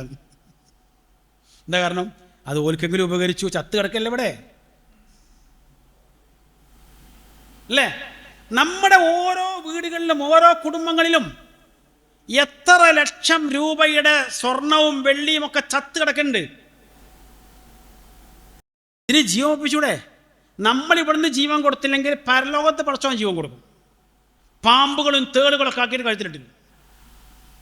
അപ്പോൾ ഇവിടുന്ന് ജീവൻ വെക്കാം. അല്ല വഴി എന്താ? ഇതിങ്ങനെ സക്കാത്ത് കൊടുത്ത് തീർന്നു പോകുന്നു കണ്ടാൽ നമ്മൾ പുറത്തിറക്കും. അങ്ങനെ പുറത്തിറക്കിയാൽ ഇപ്പോൾ ഈ ഒരു ഏരിയയിലെ ഒരു ഏരിയ നമ്മൾ വെച്ചാൽ ആ ഏരിയയിലുള്ള ഒരു 100-200 വീടുകളിലെ സ്വർണ്ണാഭരണങ്ങൾ മാത്രം എടുത്തിട്ട് നമ്മുടെ ഒരു ബിസിനസ് തുടങ്ങുകയാണെങ്കിൽ എങ്ങനെ ഉണ്ടാവും? എത്ര കോടി രൂപയുടെ ആസ്തി ഉണ്ടാവും ഇതിന്? നമ്മുടെ വീടുകളിലേക്ക്, മൊത്തം വീടുകളിലേക്ക് ആവശ്യമുള്ള ഉപ്പ് തൊട്ട് കർപ്പൂരം വരെയുള്ള മുതലാണ് വെക്കാം അല്ലേ? എല്ലാ ഐറ്റംസും, വെറും ഈ പല വ്യഞ്ജനങ്ങൾ മാത്രമൊന്നുമല്ല, എല്ലാ ഐറ്റംസും ഉള്ള ഒരു വലിയ ഷോപ്പിംഗ് മാൾ തന്നെ ഉണ്ടാക്കാൻ പറ്റും. ഉണ്ടാക്കിയാലോ? അതിലൂടെ തന്നെ നമ്മുടെ നാട്ടിലെ കുറച്ച് ചെറുപ്പക്കാർക്ക് ജോലി കൊടുക്കാൻ പറ്റും, ആണും പെണ്ണൊക്കെ അല്ലേ? അവർക്ക് ജോലിയായി, അവർക്ക് വരുമാനമായി. പുറമെ ഇതിങ്ങനെ നമ്മളെന്ത് ചെയ്യും? ഇതിങ്ങനെ ബിസിനസ് അല്ല, ഇങ്ങനെ വളർന്നുകൊണ്ടിരിക്കും. അപ്പോൾ നമ്മളെ കയ്യിലുണ്ടായിരുന്ന ചത്ത് കിടക്കുന്ന മുതലും വളരും. മൂന്നാമത്തത്, ഇതിൻ്റെ സക്കാത്ത് അതാത് സമയത്ത് കണക്ക് നോക്കി ഇങ്ങനെ അതിൻ്റെ അവകാശികൾ കൊടുക്കുകയാണെങ്കിലോ പാവപ്പെട്ടവരും വളരും. അപ്പോൾ പണക്കാരനും പാവപ്പെട്ടവനും പണിക്കാരനും ഒരുമിച്ച് വളരുന്ന വികസിക്കുന്ന പദ്ധതിയാണ് സക്കാത്ത്. സക്കാത്ത് എന്ന പദത്തിൻ്റെ പൊരുളെന്നതാ വിശുദ്ധി എന്ന് മാത്രമല്ല, സംസ്കരണം എന്ന് മാത്രമല്ല, വളർച്ചയും വികാസവും കൂടി ചേർന്നാണ് സക്കാത്ത്. ആ തരത്തിലേക്ക് മാറാൻ സാധിക്കുന്നൊരു സാഹചര്യം അതാണ് പറഞ്ഞു വെച്ചത്. അവസാനിപ്പിക്കുന്നു. അല്ലാഹ് പറഞ്ഞു തരോ, വലാ തതമന്നൗ മാ ഫദ്ദലല്ലാഹു ബിഹി ബഅദകും അലാ ബഅദ്. നിങ്ങൾ അള്ളാഹു പലർക്കും പല വിധത്തിലും പലതും കൊടുത്തിട്ടുണ്ട്. നിങ്ങൾ ചിലരേക്കാൾ ചില പ്രത്യേകതയൊക്കെ പലർക്കും കൊടുത്തിട്ടുണ്ട്. അതിൻ്റെ ഭാഗമായിട്ട് എന്ത് ചെയ്യും? അള്ളാഹുവിന് അനുഗ്രഹങ്ങൾ, സമ്പത്തൊക്കെ കുറച്ച് കൊടുക്കും ചിലർക്കൊക്കെ. ആ കൊടുക്കുന്നത് നിങ്ങൾ ആഗ്രഹിക്കുക പോലും ചെയ്യരുത്. മറ്റൊരാളുടെ സമ്പത്ത് ആഗ്രഹിക്കരുത്. എന്നിട്ട് പറഞ്ഞത് ലിറിജാലി നസീബും മിമ്മക്തസബൂ വലിന്നിസാഇ നസീബും മിമ്മക്തസബന. ആണാണെങ്കിലും പെണ്ണാണെങ്കിലും അവർ സമ്പാദിക്കുന്നതിൻ്റെ ഒരു ഓഹരി അവർക്ക് കിട്ടും. ഒരു ഓഹരി തന്നെ കിട്ടുള്ളൂ. എത്ര വലിയ കോടീശ്വരനാണെങ്കിലും അയാൾക്ക് എന്തേ കിട്ടുള്ളൂ? ഒരു ഓഹരിയെ കിട്ടുള്ളൂ. ഒന്നായിട്ട് കിട്ടുമൊന്നുമില്ല, ഒന്നായിട്ട് ഉപയോഗിക്കാൻ കഴിയില്ല. 5 ഏക്കർ ഭൂമിയിലോ 50 ഏക്കർ ഭൂമിയിലോ കൃഷി ചെയ്യുന്ന കർഷകൻ ആ കൃഷിയിടത്തിൽ ഉൽപ്പാദിപ്പിക്കുന്ന മുഴുവൻ കാർഷിക വിളകളും അയാൾക്ക് തിന്നാൻ പറ്റുമോ? കഴിയോ? അയാളുടെ വയറ് നിറക്കാൻ ആവശ്യമായിരിക്കുന്ന അല്പം അരിയോ പച്ചക്കറിയോ ഒക്കെ അയാൾക്ക് കിട്ടും. ബാക്കി ആർക്കൊക്കെയോ കൊടുക്കാനുള്ളതാണ്. അതിപ്പോൾ പൈസ ഇട്ടുണ്ടാവും, എന്നാലും കൊടുത്ത് ഒഴിവാക്കും. കോടിക്കണക്കിന് രൂപയുടെ ആസ്തിയുള്ള ഒരു ഒരു ടെക്സ്റ്റൈൽസ് നടന്നൊരു ഉടമ. ആ ടെക്സ്റ്റൈൽ അയാൾക്ക് എന്താ അനുഭവിക്കാൻ കിട്ടുക? അയാളുടെ ശരീരം മറക്കാൻ ആവശ്യമായിരിക്കുന്ന 3-4 കഷ്ണം തുണി കിട്ടും. ബാക്കി നാട്ടുകാർക്കും ജനങ്ങൾക്കൊക്കെ ഉള്ളതാ, കിട്ടില്ല. വീട് 5000 സ്ക്വയർ ഫീറ്റ് വിശാലതയുള്ള വീടാണ്. വീട്ടുകാരന് അതിനെന്താ അനുഭവിക്കാൻ കിട്ടുക? അവനവൻ കിടന്നുറങ്ങുന്ന ഒരു വിരിപ്പ്, അല്ലെ ആ വിരിപ്പിൻ്റെ സ്ഥലം അത്രേ കിട്ടുള്ളൂ. ബാക്കി അയാൾക്ക് കിട്ടൂല. അതിങ്ങനെ പുറത്തു കൂടെ ആൾക്കാർ ഇങ്ങനെ കണ്ടിട്ടാവും, ഷാറാണല്ലോ, നല്ല ഗംഭീര വീടാണല്ലോ, കൊട്ടാര സമാനം ഒക്കെ പറയാം. ആൾക്കാരിങ്ങനെ പറഞ്ഞാൽ കേൾക്കും ചെയ്യാം. എന്നല്ലാതെ ഇയാൾക്ക് കിട്ടുമോ? കിട്ടില്ല. വാഹനം 5 സീറ്റോ 7 സീറ്റോ 8 സീറ്റോ ഒക്കെ ഉള്ള ഒരു കാറ് കയ്യിലുണ്ട്. ആ കാറിൻ്റെ ഉടമക്കായി ഇത് അനുഭവിക്കാൻ കഴിയുന്ന എത്രയാ? അയാൾ യാത്ര ചെയ്യുമ്പോൾ ഉപയോഗിക്കുന്ന ഒരേ ഒരു സീറ്റ്, ഒറ്റ സീറ്റ്, രണ്ടാമത്തെ സീറ്റ് അയാൾക്ക് കിട്ടൂല. ഇതല്ല പറഞ്ഞത്. ആളുകളുടെ കയ്യിൽ എത്ര ഉണ്ടാവട്ടെ, എത്ര ഉണ്ടായാലും എത്ര സമ്പാദിച്ചാലും അതിൽ നിന്ന് ഒരു ഓഹരി മാത്രമേ അവർക്ക് കിട്ടുള്ളൂ. എന്നിരിക്കെ നിങ്ങൾ അവരിൽ ആരുടെയും സമ്പത്ത് ആഗ്രഹിക്കണ്ട. പിന്നെ നിങ്ങൾ എന്ത് ചെയ്യുക? വസ്അലുല്ലാഹ മിൻ ഫദ്ലിഹി. ഓൽക്കൊക്കെ ഈ ഔദാര്യം അല്ല കൊടുത്താ അതേ അള്ളാഹുവിനെ നിങ്ങൾ ചോദിച്ചോളി. നമുക്ക് സമ്പത്ത് ഉണ്ടാവണം, ഐശ്വര്യം ഉണ്ടാവണമെന്നുണ്ടെങ്കിൽ അള്ളാഹിനോട് ചോദിക്കാം. വേറെ ആരുടെയും സമ്പത്തിന് കണ്ണു വെക്കണ്ട, ആഗ്രഹിക്കണ്ട. അത് പിന്നെ അസൂയായിട്ട് മാറും, പല പ്രയാസങ്ങളുണ്ടാവും. അള്ളാഹ് പറഞ്ഞു, ഇന്നല്ലാഹ ബികുല്ലി ഷൈഇൻ അലീമ. എല്ലാ കാര്യങ്ങളെക്കുറിച്ചും അള്ളാഹു എല്ലായ്പ്പോഴും അറിഞ്ഞുകൊണ്ടേയിരിക്കുന്നവനാണ്. എന്ന് പറഞ്ഞാൽ നിങ്ങളെക്കുറിച്ച് അവൻ അറിയാം, അവരെക്കുറിച്ചും അറിയാം, ഉള്ളവരെക്കുറിച്ച് അറിയാം, ഇല്ലാത്തവരെക്കുറിച്ച് അറിയാം, നിങ്ങളുടെ മാനസികാവസ്ഥ അറിയാം, നിങ്ങൾക്ക് സമ്പത്ത് കിട്ടിയങ്ങൾ എന്താകുമെന്നറിയാം. ഇങ്ങനെയുള്ള കാര്യങ്ങളൊക്കെ അള്ളാഹ്ക്കറിയാം. അതുകൊണ്ടൊക്കെയാണ് ഈ ഏറ്റക്കുറവുകൾ. പിന്നെ മനുഷ്യ സമൂഹം ഈ ഭൂമിയിൽ നിലനിൽക്കണമെങ്കിലും ഇങ്ങനെയുള്ള കുറച്ച് ഏറ്റക്കുറവൊക്കെ വേണം. അതാണ് പറഞ്ഞു വെച്ചിട്ടുള്ളത്. അതുകൊണ്ട് ആ തലത്തിൽ സമ്പത്തിനെ കാണാം. മറ്റുള്ളവരുടെ കയ്യിലുള്ള സമ്പത്ത് ആഗ്രഹിക്കാൻ പോലും പാടില്ലെങ്കിൽ, മറ്റുള്ളവർക്ക് അവകാശപ്പെട്ട സമ്പത്തിൻ്റെ ചെറിയൊരു അംശമെങ്കിലും നമ്മൾ കയ്യിൽ വെച്ചുകൊണ്ട് ആ കണ്ണടക്കുന്നെങ്കിലോ രക്ഷപ്പെടുമോ? മയ്യത്ത് പള്ളിയിൽ കൊണ്ടുവച്ചിട്ടേ അവിടെ ഒരു വയലേറിയില്ലേ, ഒരുപാട് കാര്യങ്ങൾ പറയും. ആ പറഞ്ഞ കൂടുതൽ ഒരു കാര്യമുണ്ട്. എന്താ? സാമ്പത്തികമായ എന്തെങ്കിലും ഇടപാട് ഇദ്ദേഹവുമായിട്ടുണ്ടെങ്കിൽ മക്കളെയോ അല്ലെങ്കിൽ സഹോദരന്മാരെയോ വന്ന് കണ്ടിട്ട് പരിഹരിക്കണം എന്ന് പറയും. ആ പരിഹരിക്കുന്നതിൽ എന്താ വിടുക? ഇയാൾ ബിസിനസ്സുകാരനാണെങ്കിൽ കൊടുക്കാനും വാങ്ങാനുള്ള ഉണ്ടാവും, അല്ലെങ്കിൽ വല്ല കടം വാങ്ങിയതോ കടം കൊടുത്തോ ഉണ്ടാവും, അല്ലേ? ഇങ്ങനത്തെ കാര്യങ്ങളൊക്കെ ഒരു പക്ഷേ പരിഹരിച്ചു പോകും. എന്നാൽ ഏതെങ്കിലും നാട്ടിലുള്ളൊരു പാവപ്പെട്ട മനുഷ്യൻ ഈ വീട്ടിൽ വന്നിട്ട്, നിങ്ങളെ വാപ്പ നല്ല സമ്പന്നനായിരുന്നു, അദ്ദേഹം സക്കാത്തിനത്തിൽ കൊടുക്കേണ്ടത് കൃത്യമായി കൊടുത്തിരുന്നെങ്കിൽ ഞങ്ങളും സമ്പന്നരാകുമായിരുന്നു, പക്ഷേ അദ്ദേഹം കൊടുക്കേണ്ടത് കൃത്യമായി കൊടുത്തിട്ടില്ല, അതുകൊണ്ട് അദ്ദേഹം ഞങ്ങൾക്ക് തരേണ്ടിയിരുന്ന ഇത്രയും വലിയൊരു എമൗണ്ട് കടക്കാരനാണ് അദ്ദേഹം, ആ കടബാധ്യത നിങ്ങൾ പരിഹരിക്കണം എന്ന് പറഞ്ഞുകൊണ്ട് ഒരൊറ്റ പാവപ്പെട്ടവനും നമ്മുടെ വീട്ടുമുറ്റത്ത് വരാത്ത കാലത്തോളം സക്കാത്തായി കൊടുക്കേണ്ട മുതല് ബാക്കി വെച്ചുകൊണ്ടാണ് മരിച്ചു പോണത്. വലിയൊരു കടബാധ്യത വെച്ചുകൊണ്ടാണ് മരിച്ചു പോണത്. പരിഹരിക്കൂല. പരലോകത്ത് വരുമ്പോഴോ നമസ്കാരം അള്ളാഹ്ക്ക് വേണ്ടി നിസ്കരിക്കുന്ന അള്ളാഹ് ചോദ്യം ചെയ്യുക. അള്ളാഹു മഹാകാരുണ്യവാനായതുകൊണ്ട് ഈ നമസ്കാരത്തിന് എന്തെങ്കിലും പോരായ്മകളുണ്ടെങ്കിൽ അവൻ പുറത്തു തന്നേക്കും എന്ന പ്രതീക്ഷ നമുക്ക് വെക്കാം.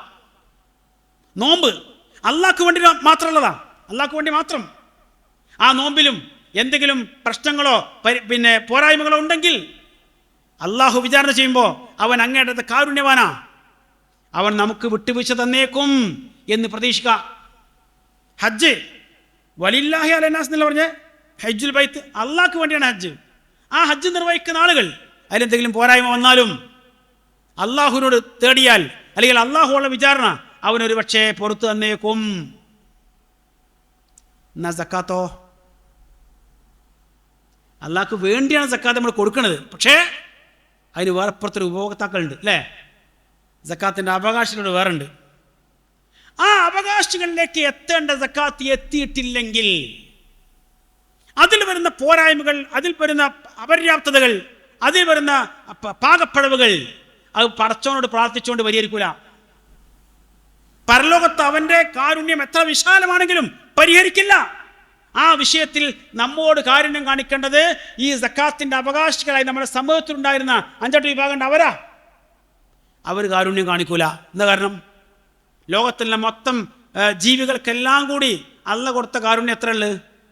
അള്ളാൻ്റെ കാരുണ്യത്തിൻ്റെ 100-ൽ 1 അംശം മാത്രമേ ഉള്ളൂ. ബാക്കി 99 അള്ളാൻ്റെ തന്നെയാണ്. ഈ 1 അംശമാണ് ഓരോ മനുഷ്യന്മാരും ജീവജാലങ്ങളും പക്ഷിമൃഗാദികളും എല്ലാം പരസ്പരം പങ്കുവെക്കുന്നത്. അപ്പോൾ വളരെ കുറഞ്ഞ കാരുണ്യമേ നമ്മുടെ അടുത്തുള്ളൂ. അതുകൊണ്ട് തന്നെ ഈ മനുഷ്യന്മാരാരും നമ്മോട് കാരുണ്യം കാണിക്കൂല. സ്വർഗത്തിന് 8 അല്ല 800 കവാടമുണ്ടായാലും അവിടങ്ങളിലൊക്കെ ഈ സക്കാത്ത് കിട്ടേണ്ടിയിരുന്ന അവകാശികളായിരിക്കുന്ന ആളുകൾ ക്യൂ നിൽക്കും, തടസ്സം നിൽക്കും, കയറാൻ പറ്റൂല. അതാണ് വിഷയം.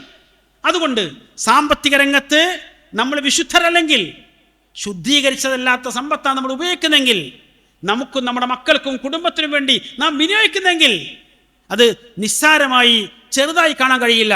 അതിൻ്റെ എല്ലാ ഗൗരവത്തോടെയും ഉൾക്കൊള്ളുവാനും എൻ്റെ കയ്യിൽ വരുന്ന സമ്പത്ത് ഞാൻ ശുദ്ധീകരിച്ചേ ഉപയോഗിക്കുള്ളൂ, അതിൽ നിന്ന് ഒരാളും ഒരിക്കലും എവിടെയും ഒരവകാശം ഉന്നയിച്ച് വരില്ല, പ്രത്യേകിച്ച് പരലോകത്തെ കോടതിയിൽ വരില്ല എന്ന് ഉറപ്പുവരുത്താൻ ആണിനും പെണ്ണിനും നമുക്ക് ഓരോരുത്തർക്കും സാധിക്കണം. അതിന് കഴിയട്ടെ എന്ന് ആഗ്രഹിക്കുന്നു, പ്രാർത്ഥിക്കുന്നു, പ്രതീക്ഷ വെക്കുന്നു. പടച്ച റബ്ബ് നമ്മെ എല്ലാവരെയും അനുഗ്രഹിക്കുമാറാവട്ടെ. ഞാൻ അവസാനിപ്പിക്കുന്നു.